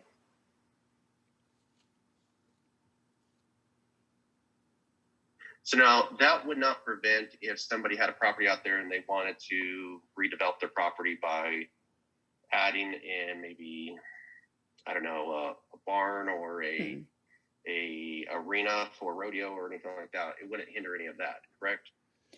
No, if they needed a conditional use permit or some sort of extra entitlement, so just if it's agricultural, because those are general agricultural zoned properties, it's going to be a use by right, and all they do is get a building permit. But if it's something special that the county of Merced has to give a special consideration to, they're going to consult the city. So say they wanted to put a mobile home park out there, and they could do that in the A1 with a conditional use permit, they would have to consult the city on it. Okay, so we definitely wouldn't have a wrecking yard or anything like that. But you could have like an event space, just as long as it was semi-ag related. Right, as long as it's that, something that follows the zoning of that current ground. Yes, yes. Okay. I think these are great and valuable discussions, and you know, you've already received some comment letters on your SOIs. So I do also just want to offer to the city that, you know, if we look at the city limits today, especially when we're talking about out to the west, you do right now, well, I guess not technically right now because this is your SOI right now, but even with the 2030 SOI, there still remains a pretty large buffer out here between your existing city. So we're talking about extending that buffer a little bit further, but I guess I also just kind of want to offer some reassurance that there's already quite a bit of of land. If you think about driving into Las Banas and when you cross these canals, and then how many minutes you're driving for before you actually kind of get to what is Las Banas, that's a pretty good buffer right in place. Agreed. This would make it easier if we get, say, a regional hospital come in, or maybe a golf course that comes in that's within this area. Make it a lot easier at that time, right, to get it approved and to extend the or annex those areas in. Is that correct, Stacy? Yeah, it would definitely have to be within our urban growth boundary and our sphere for us even to entertain an application. But we'd also not want to, induce urban sprawl or even leapfrog development. So we'd have to have a development plan that would show a contiguous development to the already urban limits of the city. So yes, there'd be quite a bit to go into that. On the north side, north and north, or basically on the north side, we're adding that area in blue where the sphere of influence is going to increase. Can we push out the urban growth boundary on that side too as well? To follow the All way down? sphere? We should, To yeah. follow it, and then follow it all the way down to the creek and around, and then we can stop it at Pacheco. Okay. And then we don't have to worry about South Pacheco. And then on the south side, I'm not a big fan of development south of Pioneer. I'd like to keep as much ag land down there. And there's no way to move that urban growth boundary behind, move it back some, is it? I mean, we can certainly do that if that's the wish of the council. So right now, how the most southern portion of that dotted yellow line or gold line is Phillips Road and Middle Road. So it's north of Copa de Oro. Yeah, so where that is, that's about, I believe it's a mile south of Pioneer. And then it's even in between that, where that line is, that east to west line, it's pretty even between Pioneer and Copa de Oro. So if you wanted to move it up, you would be you'd be halfway in between Middle Road and Pioneer Road. And we could certainly do that if that's the wish of the council. We could move that urban growth boundary up to the 1999 sphere on that side, if that makes sense. Where the solid yellow line is. If that's the wish of the council, we could definitely bring up that urban growth boundary. And then we could still have the sphere to Copa de Oro, but it would be a green belt buffer if that's the wish of the council, or we could move the sphere up further too. It's just if we're just concerned with preserving the agricultural land that is out there and making sure that also the county preserves that as well, we're probably going to want that in our sphere, and just move up the urban growth boundary if we have no intent of urbanizing, all the way down to Middle Road. Well, I mean, if it was up to Let me, me go ahead and I think it's probably wise at this point to poll the council quickly to see how they feel about moving that urban growth boundary back north to the sphere line, if you don't mind. Then we can see whether that is an intent of the majority of the council. Okay. So let me go quickly through, and then I'll come back to Mr. Jones. Mr. Lambert, how do you feel about moving the growth boundary up? Or do you like it where it is now, or would you want to move it up to the sphere of influence? Okay, I would like to move it up, but keep the sphere all the way down to Copa del Oro, but move the urban up to the solids. Okay, so you'd like to trade those lines off. Correct. I'd just like to move that one up to keep the urban area above that line, away from the agriculture. Okay, very good. Ms. Lewis, how do you feel about that?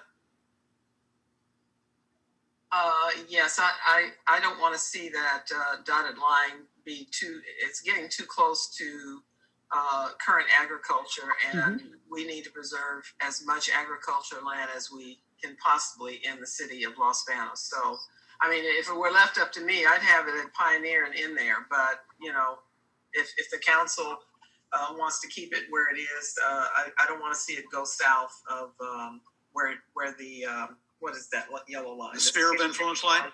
Yeah, I don't want to see it go south of that. Okay, Mr. Yamas? Yes, Mr. Mayor, let's move it north. Okay, so council agrees, I agree too. Let's go ahead and move that urban growth boundary up to where the sphere of influence line is. And we can go ahead and make that change now as we move forward. Mr. Jones, did you have some more commentary? Well, actually, I was going to suggest pushing it towards Pioneer, and that way we can kind of preserve everything south of that.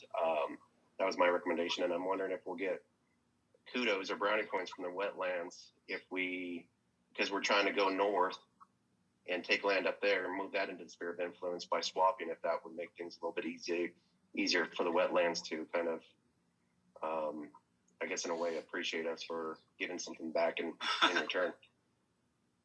So you want to take the urban growth boundary all the way up to Pioneer? If I had it my way, that's what I would want. So I don't know if Okay, you want to run the that south back side of through and see Pioneer, what- so you could develop. Yeah. Now, would you want it on the south side of Pioneer, so you could develop both sides of Pioneer? You could develop both sides of Pioneer, but not any further than that. Is that correct? Or do you not Yeah. want to develop south of Pioneer at all? Just really didn't want to go south of Pioneer at all, other than I can see we might need some widening in the road, so we need to leave a little bit of space there. Maybe what our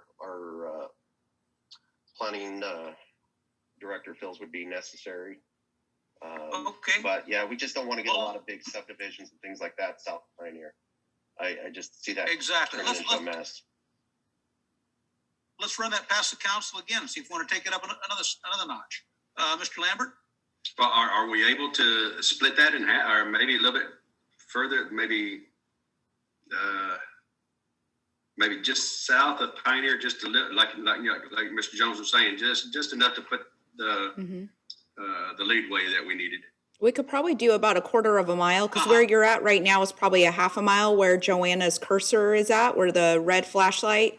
So right where she's at right now, you're probably going to be about a quarter of a mile south of Pioneer. All right. That would. Ms. Lewis, how do you feel about that? I just wanted to make one point because other council members have brought it up before, which is I think what that location would imply splitting parcels here, It sure would. which may be fine for planning purposes to capture that south side of Pioneer Road, but I just want to make that observation. Okay, thank you. Ms. Lewis, would you want to take it all the way up to Pioneer with a little leeway to the south? Well, I think that's what I said before Mr. Jones made the proposal, is that if it were left up to me, it would end at Pioneer Road and not take it any further south in the agriculture area. Very good. And Mr. Yamas? Yeah, moving it up to Pioneer is fine, but I would not want to split any lots. Okay. Okay. So, So would that Staff, require, can we, Mr. Mayor, an easement of some sort with the widening of Pioneer Road as we're proposing now?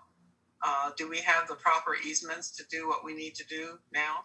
Because I know there's some telephone poles on the south side of Pioneer, and at some point, depending on what type of poles those are, if they're high-powered lines, they may never get underground. But if they aren't, then that should be considered, because you're going to have traffic moving at a different speed than what it is right now.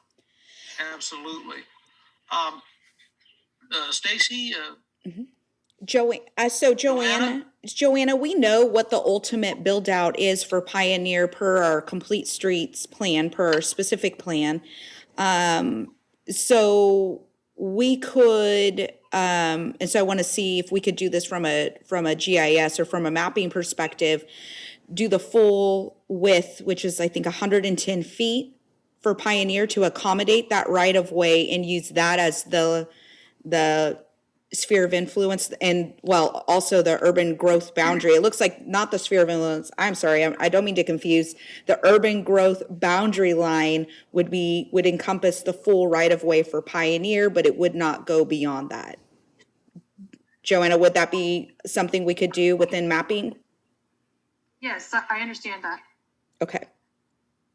Mr. Mayor, can I ask a question, please? Yes, Ms. Lewis. Where the current sphere of influence is, the yellow line that's going south from Pioneer and then back up, that one, yes. With the development that's supposed to go along Pioneer for the road widening, Stacy, you said it's about a quarter of a mile between Pioneer and where that current solid yellow line is. That doesn't seem like it's going to be much of any kind of land for anybody to do development on anyway in the future. The dashed line, The solid line. the solid lines. The current sphere of influence. This yellow one. Yes. Yeah, a quarter of a mile. It would, actually when you put that into perspective of what that would be, it would be, it would have to be very linear, horizontal. It'd have to be very horizontal development. And it would be probably similar to like Shaughnessy Village, but east to west development. You could still do it. You could still facilitate going to the solid yellow line. But I would not suggest it's either that or it's encompassing the full right of way of Pioneer, but nothing in between that. I would suggest, going in between the solid line to Pioneer would be pretty difficult to put development there. You would not have you wouldn't probably be able to accommodate any development, and we would be getting lots of requests for amendments to our urban growth boundary. If we were to do that, I would say we should go either Pioneer and do the right of way, the full width of right of way, or we go down to the solid yellow line. That would be staff's recommendation. Yeah. And again, that's why, I didn't think of that when I said I'd prefer to see it at Pioneer, but after hearing you say there would only be about a quarter of a mile left, and again, we don't know if we're going to have to underground those poles that are on the south side of Pioneer or what. So that means there's going to be even less space for anybody to do any development. So again, I don't have any problem with it going just to Pioneer Road. Okay. The sphere of influence, and let what's agriculture out there now remain what it is, and it will be a buffer going forward. Okay, so it seems that there's a council agreement that take it as far up to Pioneer, close as we can, within reason to allow various easements and things for the Pioneer corridor development, but we don't want any development south of Pioneer, essentially. Yes. Is that's pretty much what we're getting from council? Yes. So we'll go ahead and put that in there. Just to be super crystal clear, the boundary that we're talking about right now is the urban growth boundary. That's correct. Thanks. And Mr. Mayor, one last thing to the north. I'm not quite sure, but I think Mr. Jones recommended going north above Henry Miller, if I'm understanding it correctly. And again, I know that's not prime ag land out there, but it is the flight path of the wildlife migrating from the south going north. And I guess maybe I don't want to disturb what they have out there already. And so, if there is going to be growth, to let Henry Miller going south be the end of that, and not move any further to the north, so that we're not disturbing the flight path of the wildlife as they move north. I think, personally, I think Henry Miller is a good northern boundary for sphere of influence. That's my opinion. Yes, Mr. Mayor, Jones. Councilman, I agree with you guys on Henry Miller. So that should be our firm boundary line as far as urban development, and Pioneer should be our firm boundary line. And then from there, we can't head east. I mean, there's really no more space out there. So we're heading west from there. So, and that's it. It's clear and simple. And After that, west makes all the sense in the world because of Interstate 5 and the fact that the farther west you go, the worse the land becomes. There's not much functionality for it, either agriculturally or environmentally or wetland. As you get up into the foothills are probably the least productive land. That's why there's so many solar farms up there. And so I think that western path tracking 152, I think is the wisest track to continue, keeping us between Henry Miller and Pioneer Road as far as development. I like large spheres of influence so that we can make sure we keep stuff out that we don't want. And I also like those strict urban growth boundaries at Henry Miller and Pioneer, or a sphere of influence to Henry Miller. Right. The urban growth boundary is, I can't really read what road that is up there, but is that? It would have been the bypass, but just to be clear with what I heard Councilmember Jones state was to also extend the urban growth boundary up to Henry Miller. It would follow the sphere as Okay. well. Is that what you wanted, Mr. Jones? yeah. Take the urban Because boundary of Henry Miller? Yeah, at some point, I mean, we're going to probably have to master plan the north side. One thing we've really never done is done a big master plan. We're going to have to do that so we can kind of control what we get in this town and what kind of growth we get, where right now everything's kind of piecemeal. And I'm thinking that will give us a big enough playground to be able to lay something out that's pretty cool. And that way we look like a first-class city instead of, having these kind of hodgepodge, neighborhoods that are just kind of roughly connected. So this way we can get our major streets through and everything else. So it makes it a lot easier for traffic to flow around that north side, because it's such a bottleneck right now on northern traffic coming through Los Banos to hit Pioneer. We have to straighten it out from the top. I believe that is wise. So, so I get that we got a pretty clear picture. Council, anyone else have any other council members? I'll go through quickly. Mr. Lambert? I'm okay with all these changes, moving the urban up north and then keeping Pioneer at the urban. Very good. Ms. Lewis? Yes, I'm okay with the changes. And I think, with this, we're keeping in mind, not just the agriculture, but that we do advertise the draw of what Los Banos has to offer to people coming into our community, and our wildlife and is part of that. So I don't want to take away from things that also bring income to our community as well as pleasure to other people. Absolutely. And Mr. Yamas?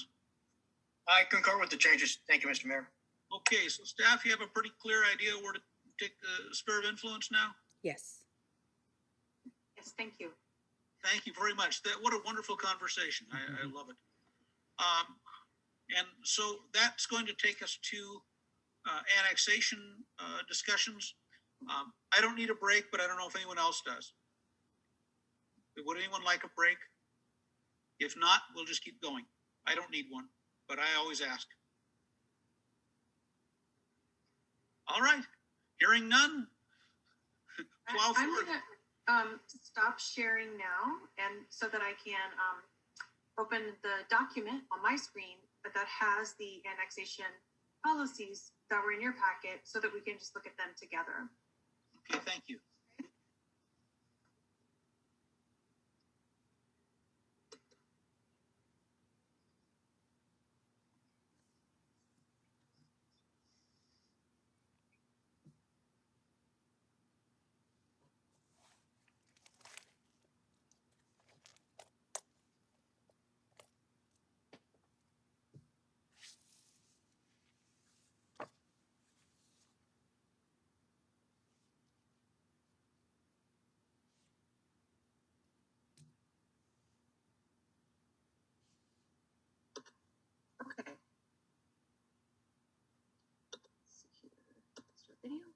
All right, so you should be seeing my screen that has basic policies, number 1 location at the top. Yes. Okay. Very good. So these again are the kind of the basic policies that would govern any annexation. And then the other 2 pieces of these policies are specific plan requirements.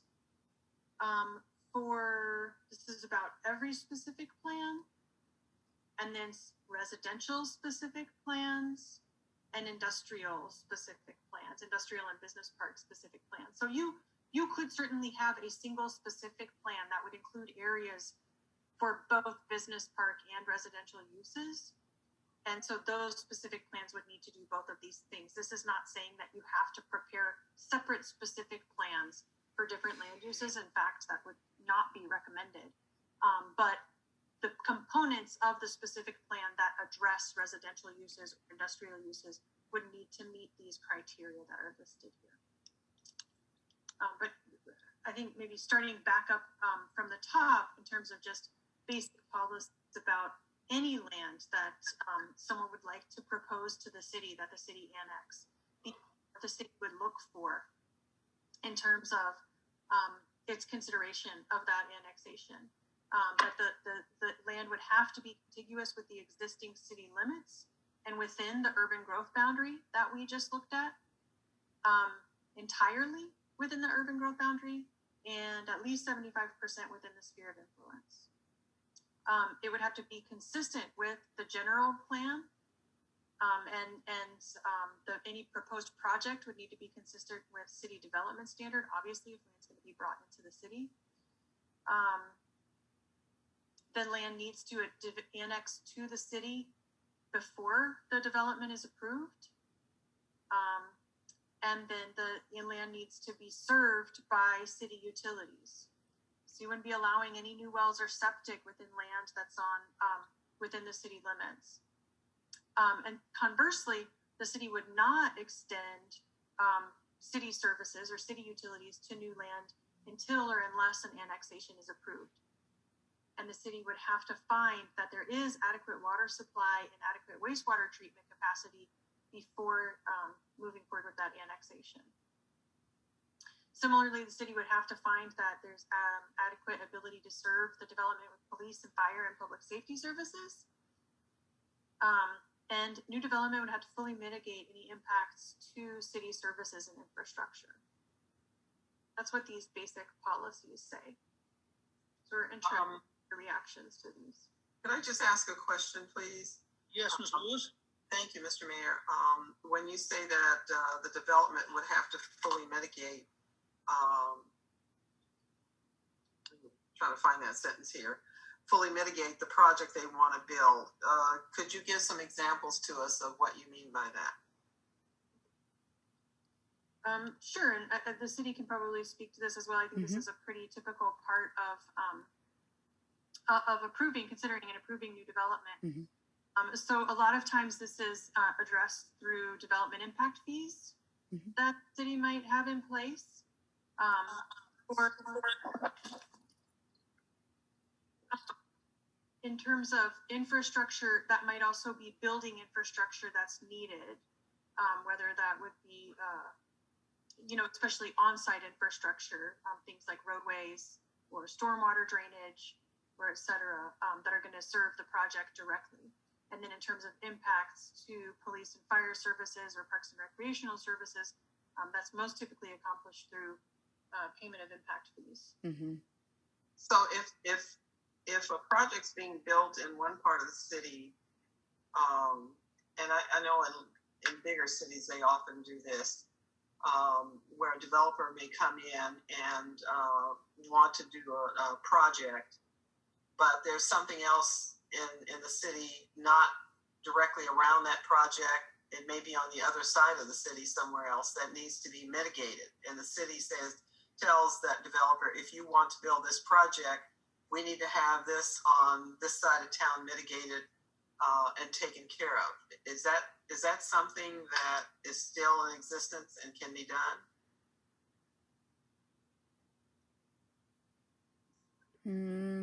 So Typically, at least in our experience here, and our special land use attorney would advise us that there'd have to be a nexus to the project for the city to be able to enforce requiring mitigation, offsite mitigation. So there'd have to be a nexus, there'd have to be a connection.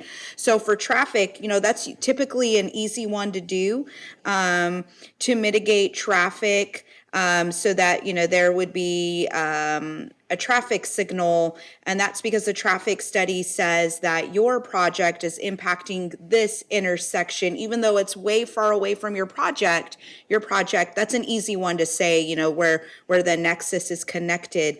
If it were something, there would have to be a connection to the development, that there's a impact from the development that needs to be mitigated. If it's just something that the city desires to see happen with development, we could negotiate that within a development agreement, but the developer would have to voluntarily sign that development agreement.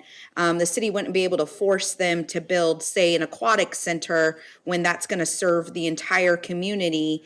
And yes, they'll have probably a proportionate share and could pay development impact fees to mitigate their proportionate share, but to make them build a full, aquatic center, for instance, that would be pretty difficult for the city to force without a nexus that their development created the impact to the community in its entirety. I hope I was able to answer your question. Yes, that's Okay. clear. So do we have anything within the city ordinances or how we govern that we're practicing those nexuses now?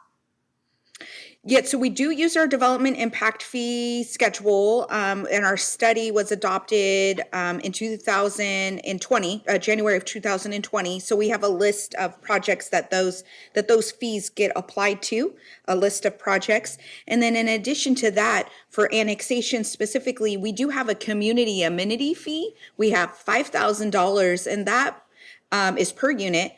And that policy was set in place in 2008. So it requires that for annexations to be considered, that they are required to pay a community amenity fee. And that fee, because there is an impact to the community because of that annexation, is to be used at the sole discretion of the city council. So we do have that on the books currently, a community amenity fee.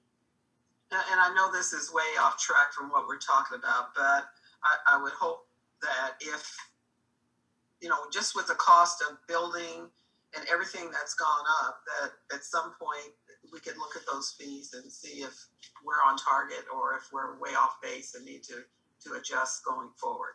So Okay. Thank you, Mr. Mayor. Thank you, Ms. Lewis. Staff, did you want to go further down your list, or discussion, or would you call for council discussion? I think it might be most easy to tackle these if we kind of take them in chunks. I wanted you to have the overview of what's before you. But I think if we can get some council reaction to the basic policies that are here on screen, whether these are going in the right direction, then we can move on and look at the specific plan requirements following that discussion. Okay, so I'll go through council. Mr. Jones, questions or comments on these basic policies? Neither on the basic policies, Mayor. Thank you. Mr. Lambert? Neither here. I'm okay with the basic policies. Thank you. And Ms. Lewis had our comment there, and Mr. Yamas. Yes, sir. Just kind of curious as to how the 75% in basic policies number 1, how that was achieved. How we got to 75%? Yeah, I can certainly start, and Stacy's welcome to add as always. That I think that that what we are looking for here is something that we can, something specific and quantifiable. There's nothing magic about 75%. It could be 90, it could be 60. If, you know, the council wanted to propose a different metric there, I do think it's important to just say, because, you know, it's certainly possible that you could have a request for land that's a parcel, right? If somebody owns an entire parcel and the entire thing is, especially some of the changes that we've just made, they may or may not follow parcel boundaries. We want it to be within the sphere of influence, and leave that open in case they were talking about a property that is not entirely encompassed within your sphere right now. Thank you. Thank you very much. I don't have any questions. Just comment that I like the fact that we're setting standards. Developers, I like so that developers can know what to expect when they come to the city. I don't like there to be surprises. And so by establishing standards and policies, we avoid those surprises. I think a much friendlier community and a much more welcoming city to do business in.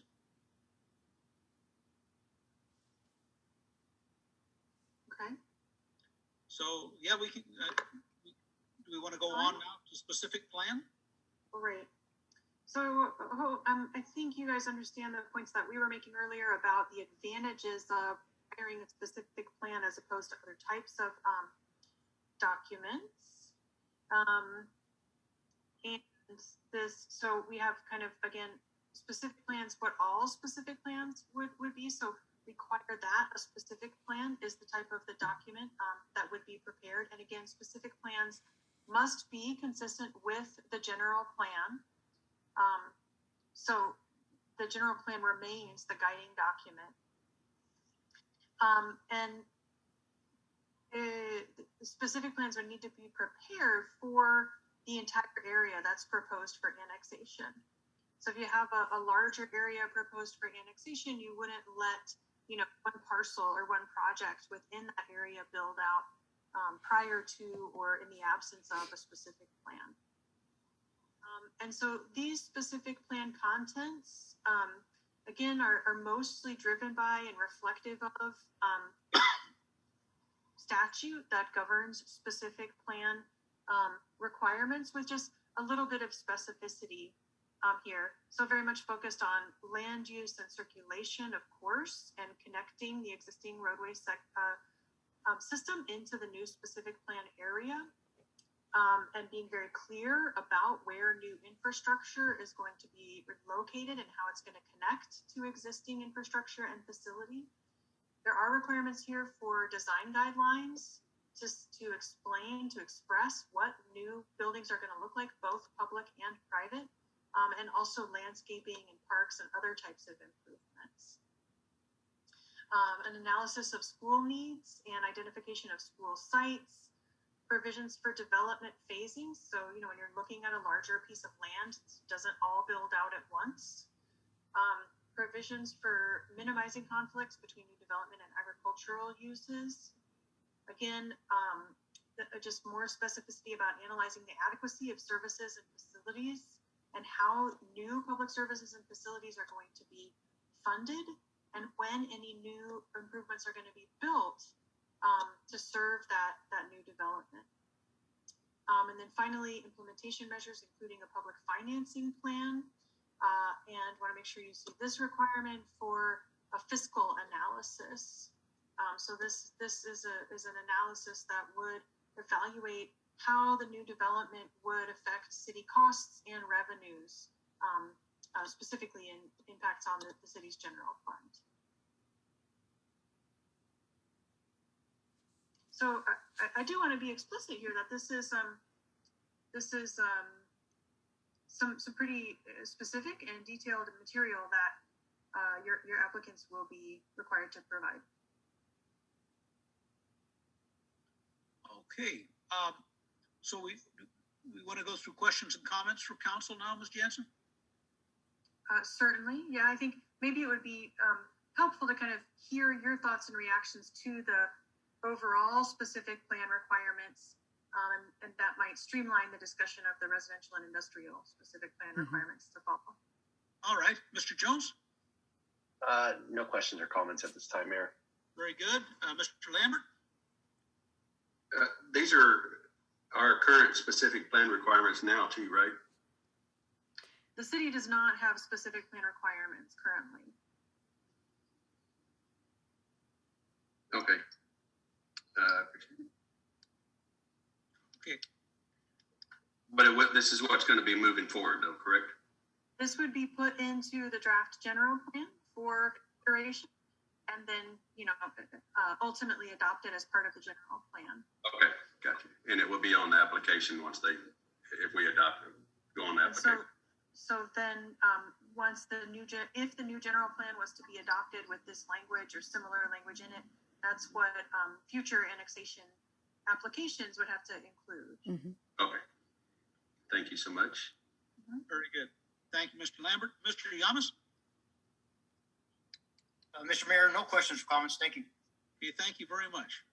All right, I don't have any questions at this time, so. Mr. Mayor, you forgot me. Oh, Ms. Lewis, I'm so sorry. I know I talk too much. No, ma'am, I'm sorry. That's okay. I just wanted to make a comment on item D of specific plans about standard for public arterial collector streets and on sidewalks. I'm really happy to see that because in the tree design streets, we have issues in our city right now because we didn't have those kinds of standards in the past. And with that, are we, like the street designs, do we have like a design engineer for streets that is going to assist us and help us in that area, Stacy? So this would be required of the developer to provide to us as a part of their application packet. So they would need to design in their specific plans, standards for public arterials collectors. It would have to meet the city standards, but they would have to be showing us how the landscaping works, where the location of sidewalks and crosswalks are, what the pedestrian amenities are. They're going to be showing us as a part of their application. This is going to be the standard for that application.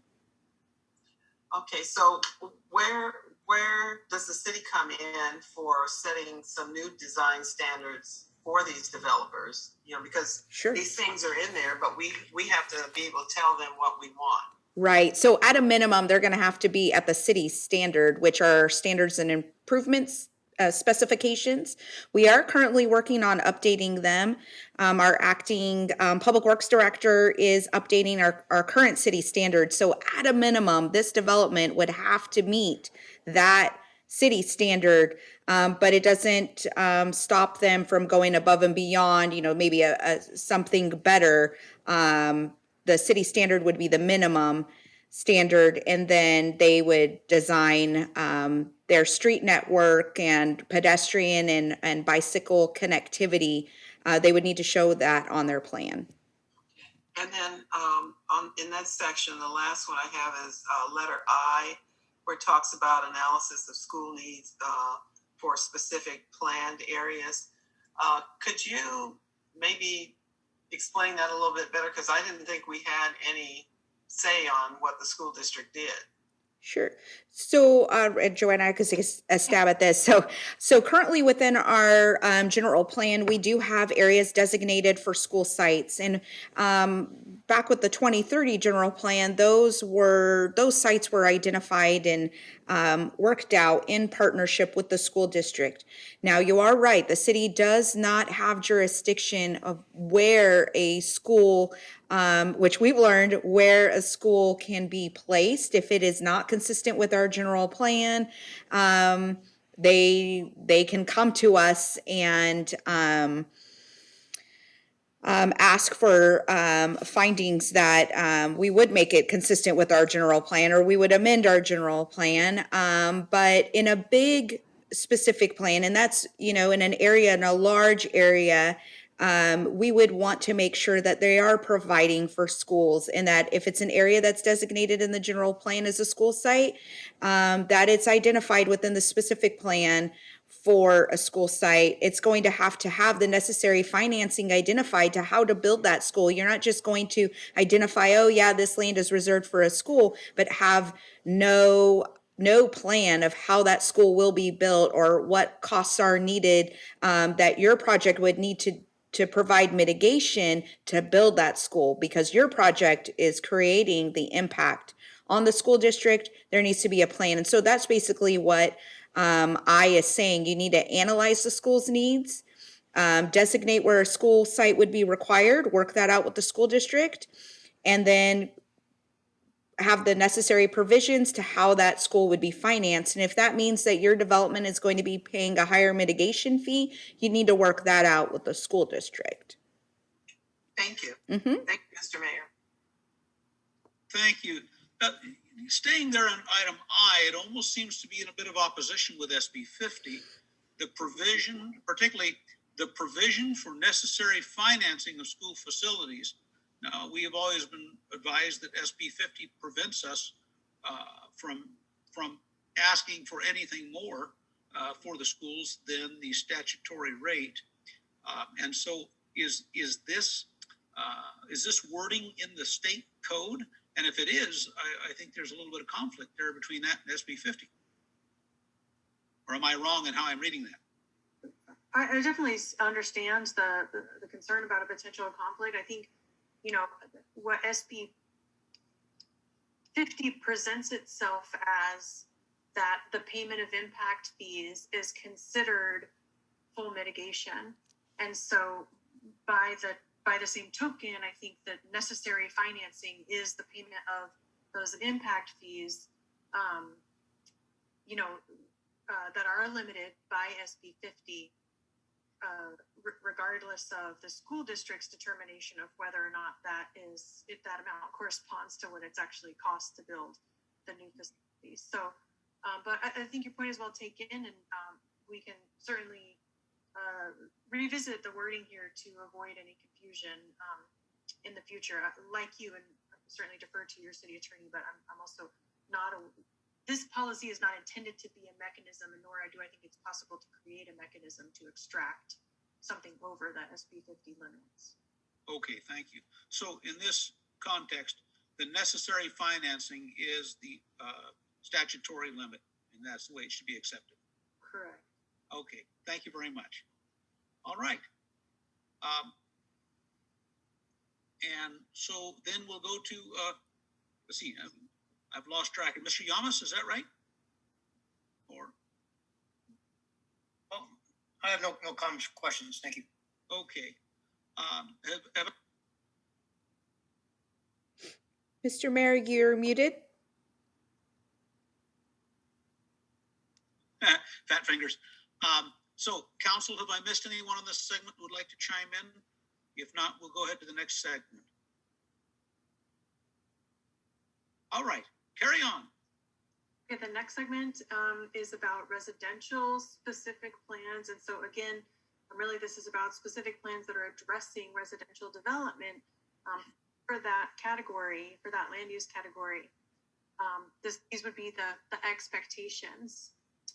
The specific plan would need to demonstrate that the project is providing a range of housing types that are integrated throughout each neighborhood, that the design of new neighborhoods is consistent with the goals and policies of the land use element. So I know you haven't had a chance to see your revised draft land use element quite yet, but it does include policies, including carrying forward a lot of policies that are in your existing plan about neighborhood design, and wanting to make sure that neighborhoods are consistent with the land use element, and roadways are consistent with the circulation element, that there's connections to existing neighborhoods and future neighborhoods, utilizing drainage facilities as green infrastructure, creating pedestrian trails and pathways where there are those opportunities. G goes back to this point about timing, where earlier, where it would require that the land closest to existing urban development is developed first. So development really proceeds concentrically instead of developing outlying land and leaving vacant land in between. And then we talked about school facilities already, but making sure that those are planned in development in accordance with the Los Banos Unified School District, which again, it is what's legally required.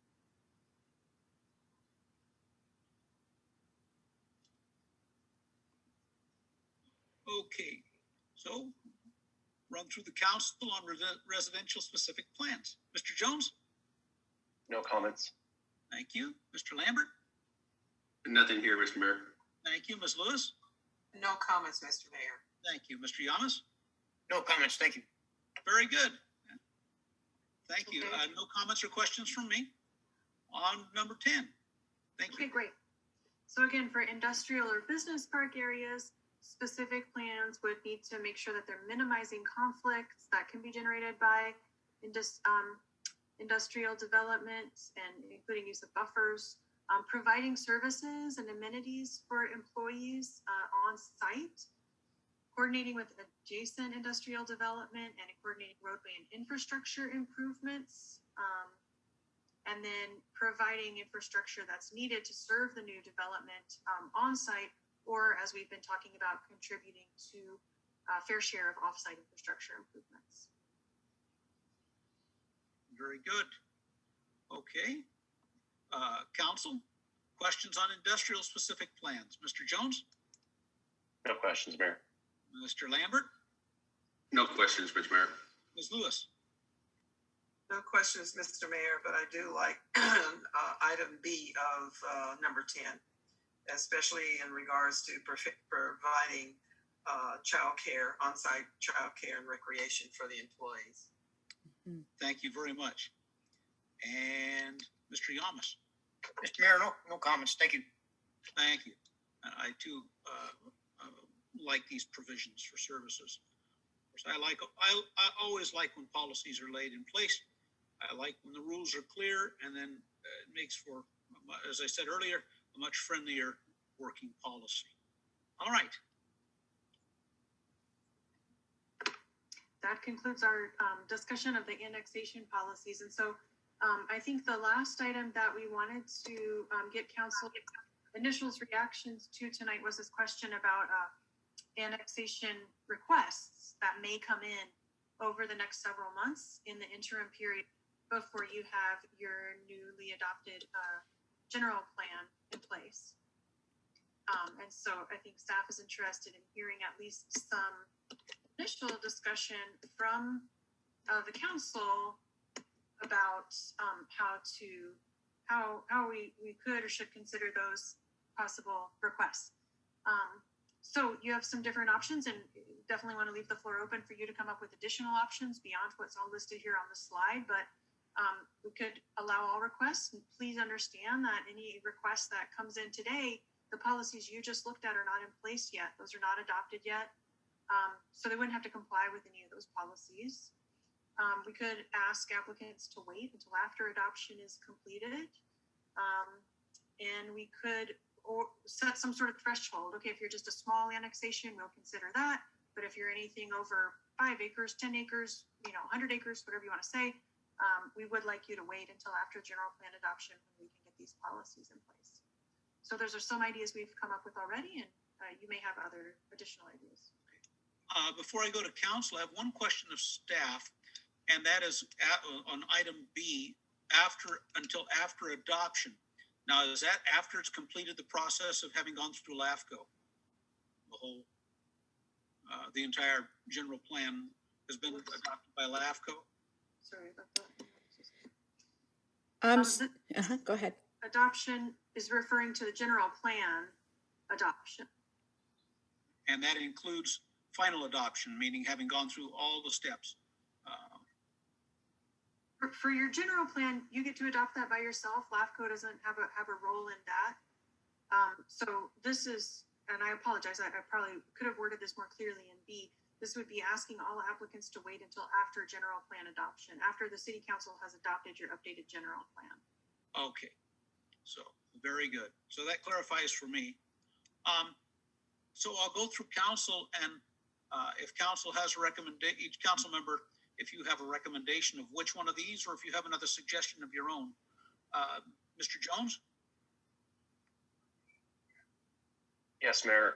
I wish we can get through this general plan update quite a bit faster. It's just we're going to get a lot of pressure put on us by developers if we have to wait until the end of this year before we can do these annexations. The only thing is we're flat out not ready for the annexations because whatever gets annexed in is they fall under the old guidelines and old rules, and I don't think we want to go down that road anymore. So I think we do have to wait until after adoption, unless we can update our standards and specs ahead of time for what we want for our residential neighborhoods, our streets, our roadways, pathways, curbs, gutters, the whole 9 yards, even all the way down to the lighting. If we can do that in advance, that'd be great, and maybe we can kind of separate it, but it sounds like that's going to be a little difficult. So those are my thoughts on this. Okay, thank you, Mr. Jones. Mr. Lambert? I agree with Mr. Jones, Mr. Mayor. I believe I wish we could move this along a little bit quicker, but because I'm sure we're going to get bombarded with this. I believe if we can hold off until adoption, I think we would be better off. Okay, thank you very much. Ms. Lewis? Thank you, Mr. Mayor. I agree also. And adding to that, we do have a due responsibility to the public to have their input. And we can't accept the pressure of, outside developers saying, let me do this. These are taxpayers within our community and they have a say as well. So we need to go through the process. And we do need a lot of things that we need to update in our community to make it the community that we want it to be in the future. And I say, let's go through the steps and everybody abide by what this council wants to put forward. Thank you. Thank you, Ms. Lewis. And Mr. Yamas? Yes, sir, Mr. Mayor. I think just have the applicants wait until after adoption. Thank you. And I agree. So I think we already have council consensus on that item. And that one was pretty easy. Okay, Stacy, is that, do you want to ask for anything more from council? Well, I do want to at least explain where C was coming from. We do have it actually is 5 acres where it's just it's out on the south. And Joanne, I don't know if you can pull up your map again. We do have an application that just recently came in within the last several days.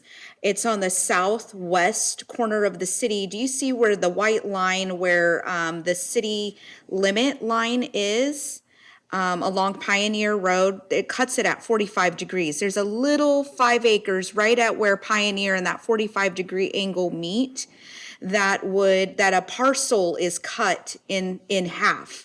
And to put that whole parcel into the city limits, it's about 5 acres. We do have a proposal, a very minor proposal, which would be consistent with the original area plan and would just bring it into the city limits. The only reason why the city limits was originally cut at that 45-degree angle was to accommodate a southern bypass at the time that this area plan was brought forward to the city. So that little triangle down where Pioneer and that 45-degree angle meet, we've received an application, something very minor like that. If the council would consider or allow me to consider continuing to process that application, I think in that we're talking very minor. It would be something that's already consistent with the village's area plan, and it would be consistent with that project. Whereas I think the policies that we are talking tonight, we're talking more on, on the specific land, of new projects and bringing those with specific plan requirements and policies. We're not talking, a minor project like one I do have on the table. So at the council's discretion, if I could get direction to continue to move forward on a 5-acre minor annexation, as long as it's consistent with the general plan, that would help staff. Otherwise, they would be required to wait until the general plan is adopted. Thank you. Stacy? Yes. On that wording right there, should we word that a little bit different? Instead of saying 5 acres or more, should we say 5 acres or less? Because 5 acres or more, then they're going to go 10 acres. Yes, let's look at that. asking any request of 5 acres more or different. So we're asking if it's 5 acres or more that they have to wait for adoption. Okay, I see it in there. Okay, I'm gonna go through the council. I fear the old slippery slope Yes. situation, allowing for one, but not the, and then get the same request from someone else using the same arguments. But let me see what council thinks about that. Mr. Jones? Yes, Mayor. You know, this is actually a minor thing. That should have probably been annexed in a while back when this development was kind of conceived. Right. That way we don't run into this. It's the way I look at it is just another phase of that development. It's not a new development or totally new plan. So, and really, I don't think the design's going to change much. No. So I don't have a problem with it at all. I'd Okay. say just keep it going for that. All right. Thank you, Mr. Jones. Mr. Lambert? Same here, Mr. Mayor. All right. Ms. Lewis? Well, you and I have been on this council for a while, and we know how that slippery slope happens. And I know, you know, which development project this is going to go in, but it's opening Pandora's box. And I realize that it's really a small parcel. But right now, unless our city attorney can tell us something otherwise, I don't think it's a great idea if we're going to hold fast and make people, make developers wait until we finish this development plan. The 5 acres may not seem a lot, but they can cause us big headaches down the line. And that's what I'm really concerned about. It's not that it's going to make a difference to what this particular developer is doing, but it's just going to open Pandora's box, and it won't be a pretty picture for the city of Los Banos. Thank you, Ms. Lewis. That's my statement, and maybe I can ask our city attorney to chime in on this, but that's how I feel about it. Thank you. Mr. Yamas? Well, if we're gonna have standards, I think that we need to start sending getting the message out right now. I don't think that it would be unreasonable for staff to ask this developer if they're willing to comply with these proposed standards. But otherwise, I concur with Councilmember Lewis that we're giving a pass for this developer. Other developers are going to ask for the same thing. And at that point, I think we're putting staff in a compromising position where they're going to have to entertain other similar requests if we don't hold off on any further requests from applicants. Thank you, Mr. Yamas. I agree with Ms. Lewis and Mr. Yamas. Mr. Mayor, real Yes, fast. Lambert? So as the developer, is he already in process, already developing the land already, or Yes. he's just looking to Yes. add? Yes. I'll let Stacy. Yeah, so this would be tying into a contiguous project that already has design standards and already has an adopted final development plan and an area plan. So it already is at a certain standard, and it would be then following those same standards that were already developed within the Stone Creek South area plan. This is just because where that 45-degree angle is, it cuts that parcel in half. It does not follow parcel lines. The city limit on that side does not follow a parcel line. It cuts an actual parcel at about a third. So we, to kind of further elaborate on Councilmember Jones' comment on, it already is at a certain development standard. It would have to be met at that standard. And Councilmember Lambert had said, can we require them to follow those policies? Yes, they are already technically following those policies. I do not have other examples where we have this situation in the community that would lend itself to an annexation anywhere else. I really only have this, one-off situation that we have currently in the community. I cannot think of another example where where another developer would qualify for a 5 acre that is already contiguous, it's already a part of an existing approved area plan like this project is. So right now, they have already currently asked for this annexation. They've already applied for the application then. Yes, within the last several days, literally, we received an application. I'm wondering, Stacy, and I apologize for jumping in here, but if it's helpful, if we could add to the language of that kind of exception that 5 acres or more and part of a approved area plan and where the existing city limits bisects a parcel, so that we're incredibly Right. specific, that there would not be other cases where this would apply. Questions you said just within the last few days? Yes. Okay, was it after this agenda was released? I believe that we received it on Friday, if I'm not mistaken. And yes, the agenda was posted. I can double check quickly. But it either was Thursday or Friday that we did receive. I want to echo the sentiment that if we do make an exception, we are opening staff up to a very, I think, potentially uncomfortable situation.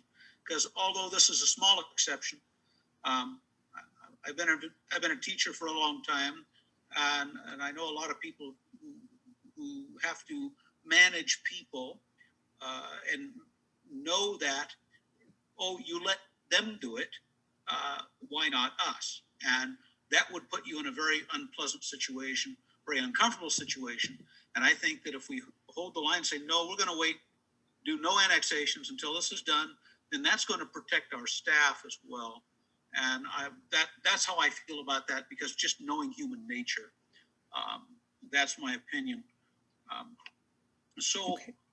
Yet that particular item seems to be a 3-2 from what I can gather. I can re-poll the council if you'd like to. Mayor, if I might speak to this item. Mr. Vaughn?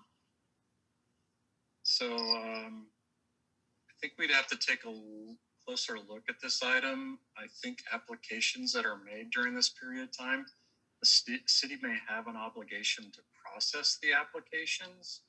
However, staff could recommend, I think you have total discretion to deny the application based on the pending update of the general plan. I'd want to take a closer look as to whether we could suspend processing current applications as set forth on this slide.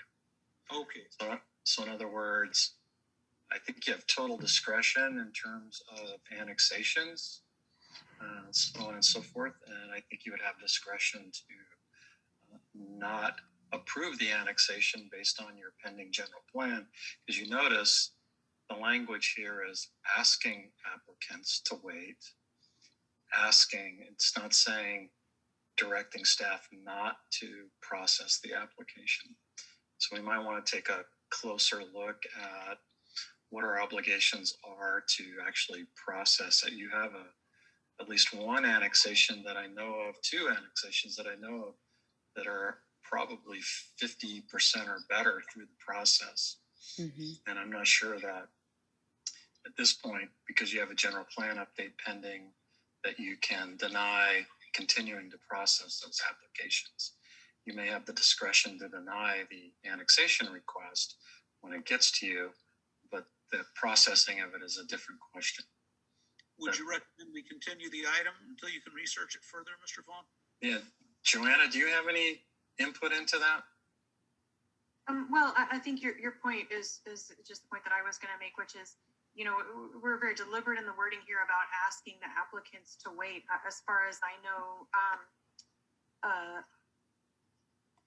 the city would have to take a much more decisive and clear action to declare that you're not going to be accepting applications for a certain amount of time.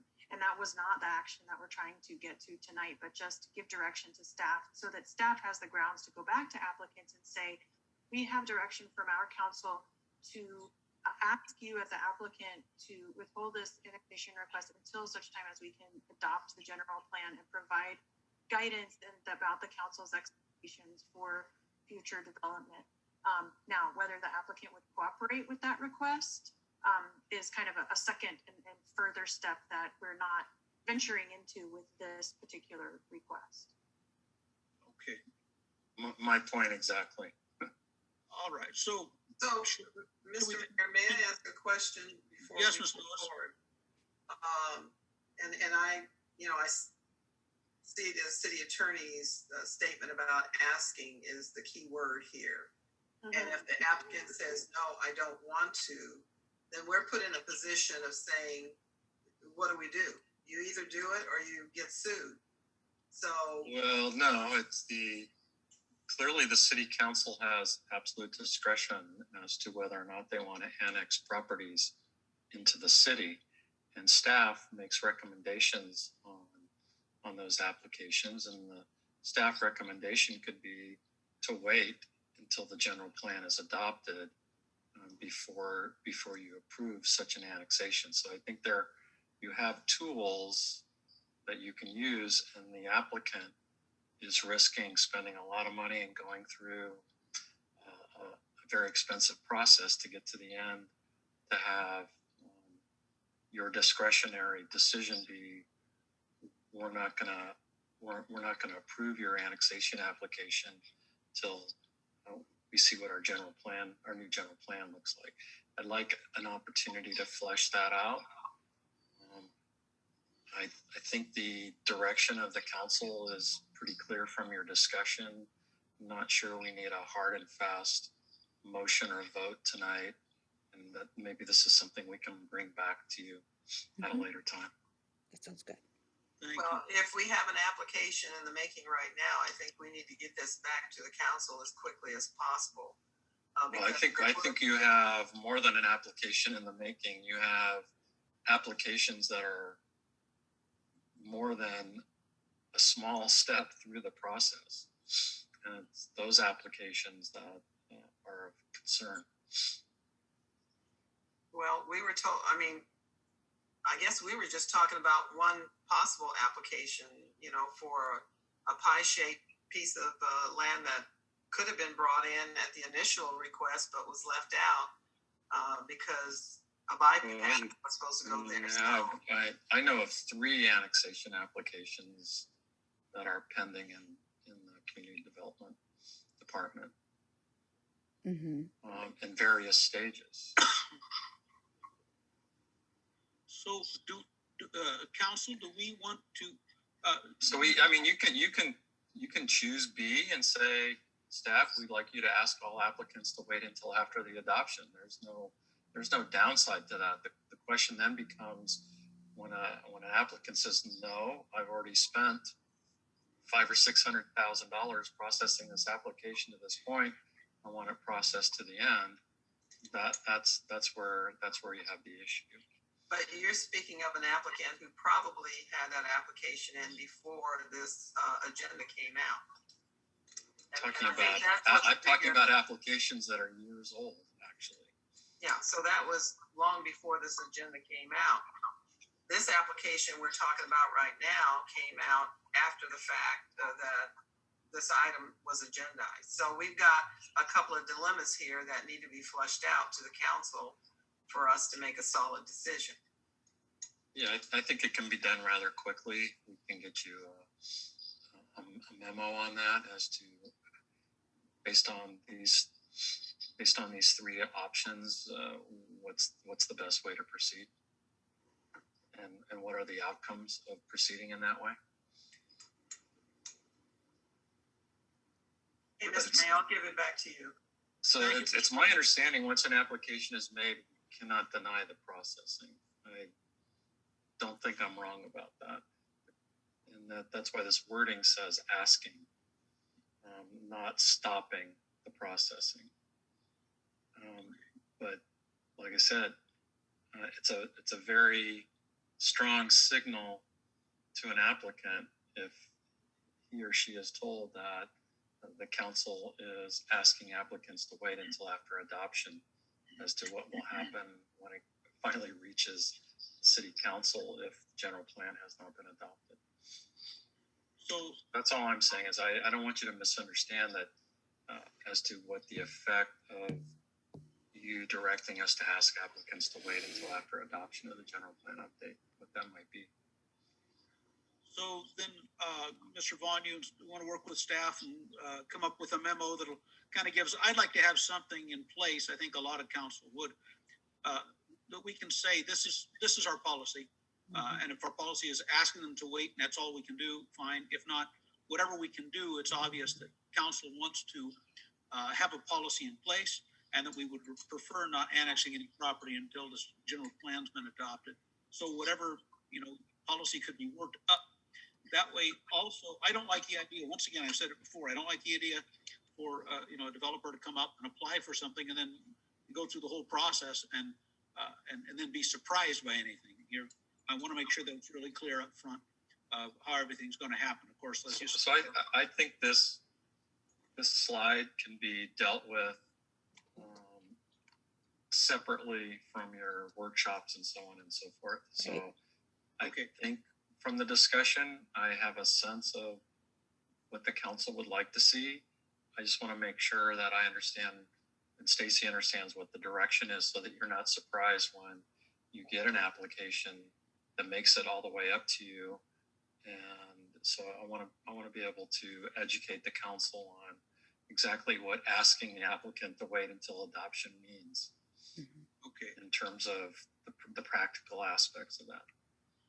I'll run through council one more time and see if council would like to go that route, and go ahead and ask staff to maybe develop a memo to get as solid a policy as we can within the law. Mr. Jones?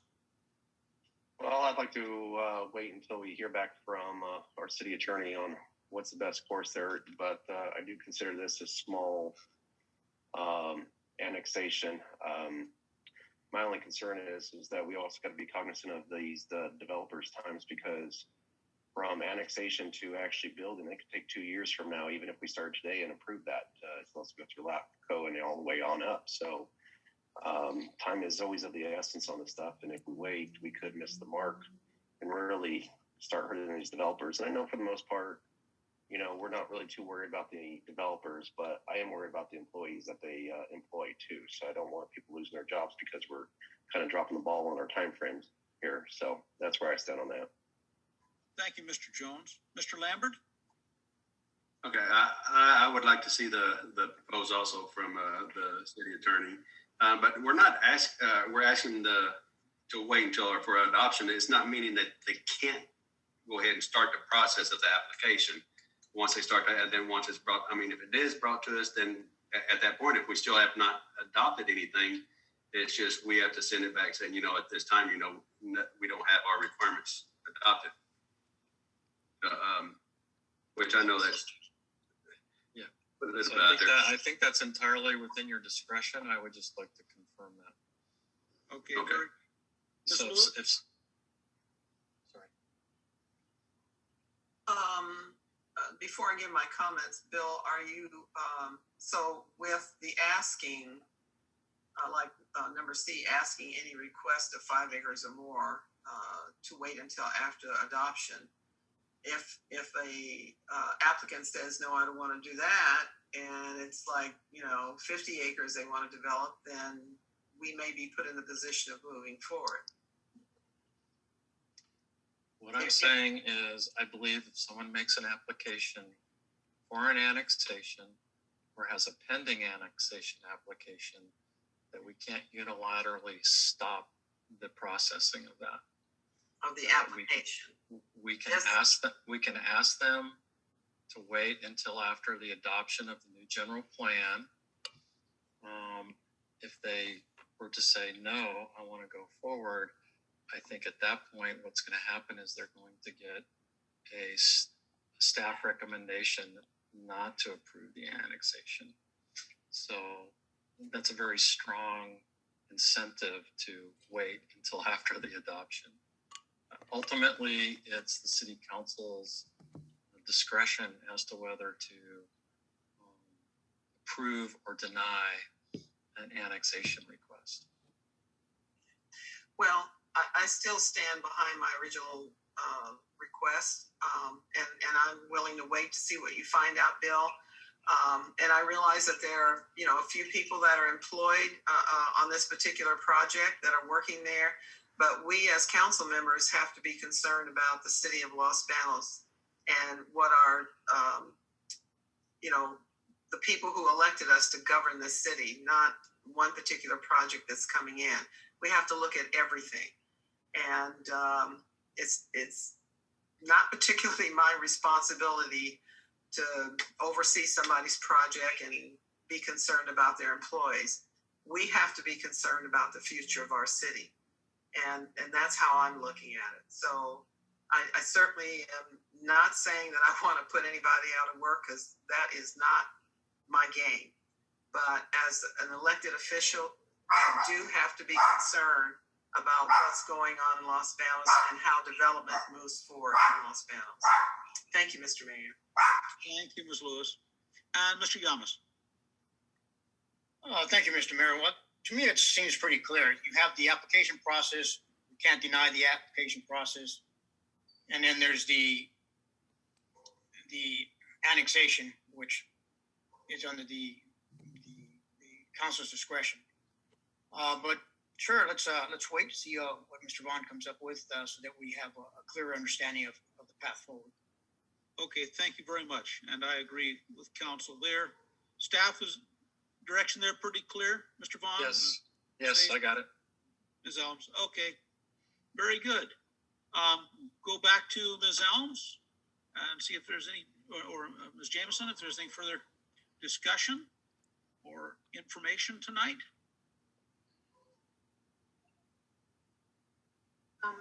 I feel like we have great direction. And I just wanted to, one more time, share the next step slide. Remind everyone that we are going to be meeting with the Grasslands Irrigation District and other stakeholders, and also holding a virtual community workshop on April 19th. And we'll be back with you for your next workshop, general plan related workshop, as a joint meeting with the Planning Commission on Tuesday night, April 27th. Okay, very good. Thank you. Very much. If we have, I think we pretty well covered the basis tonight. And if I guess I'll go quickly through council one more time, just to see if there's any final comment before we entertain a movement to adjourn. Mr. Jones? No comments, Mayor. Thank you. Mr. Lambert? No comments, Mr. Mayor. Ms. Lewis? No comments, Mr. Mayor. And Mr. Yamas? I just want to say thank you to staff. Thank you, Mrs. Jansen. Thank you very much.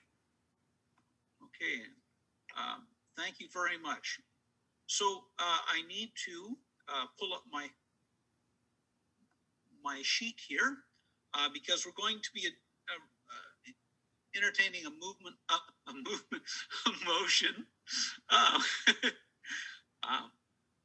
motion to adjourn to 4 p.m. Monday, April 5th, to hold a city council priority workshop, which will be held virtually.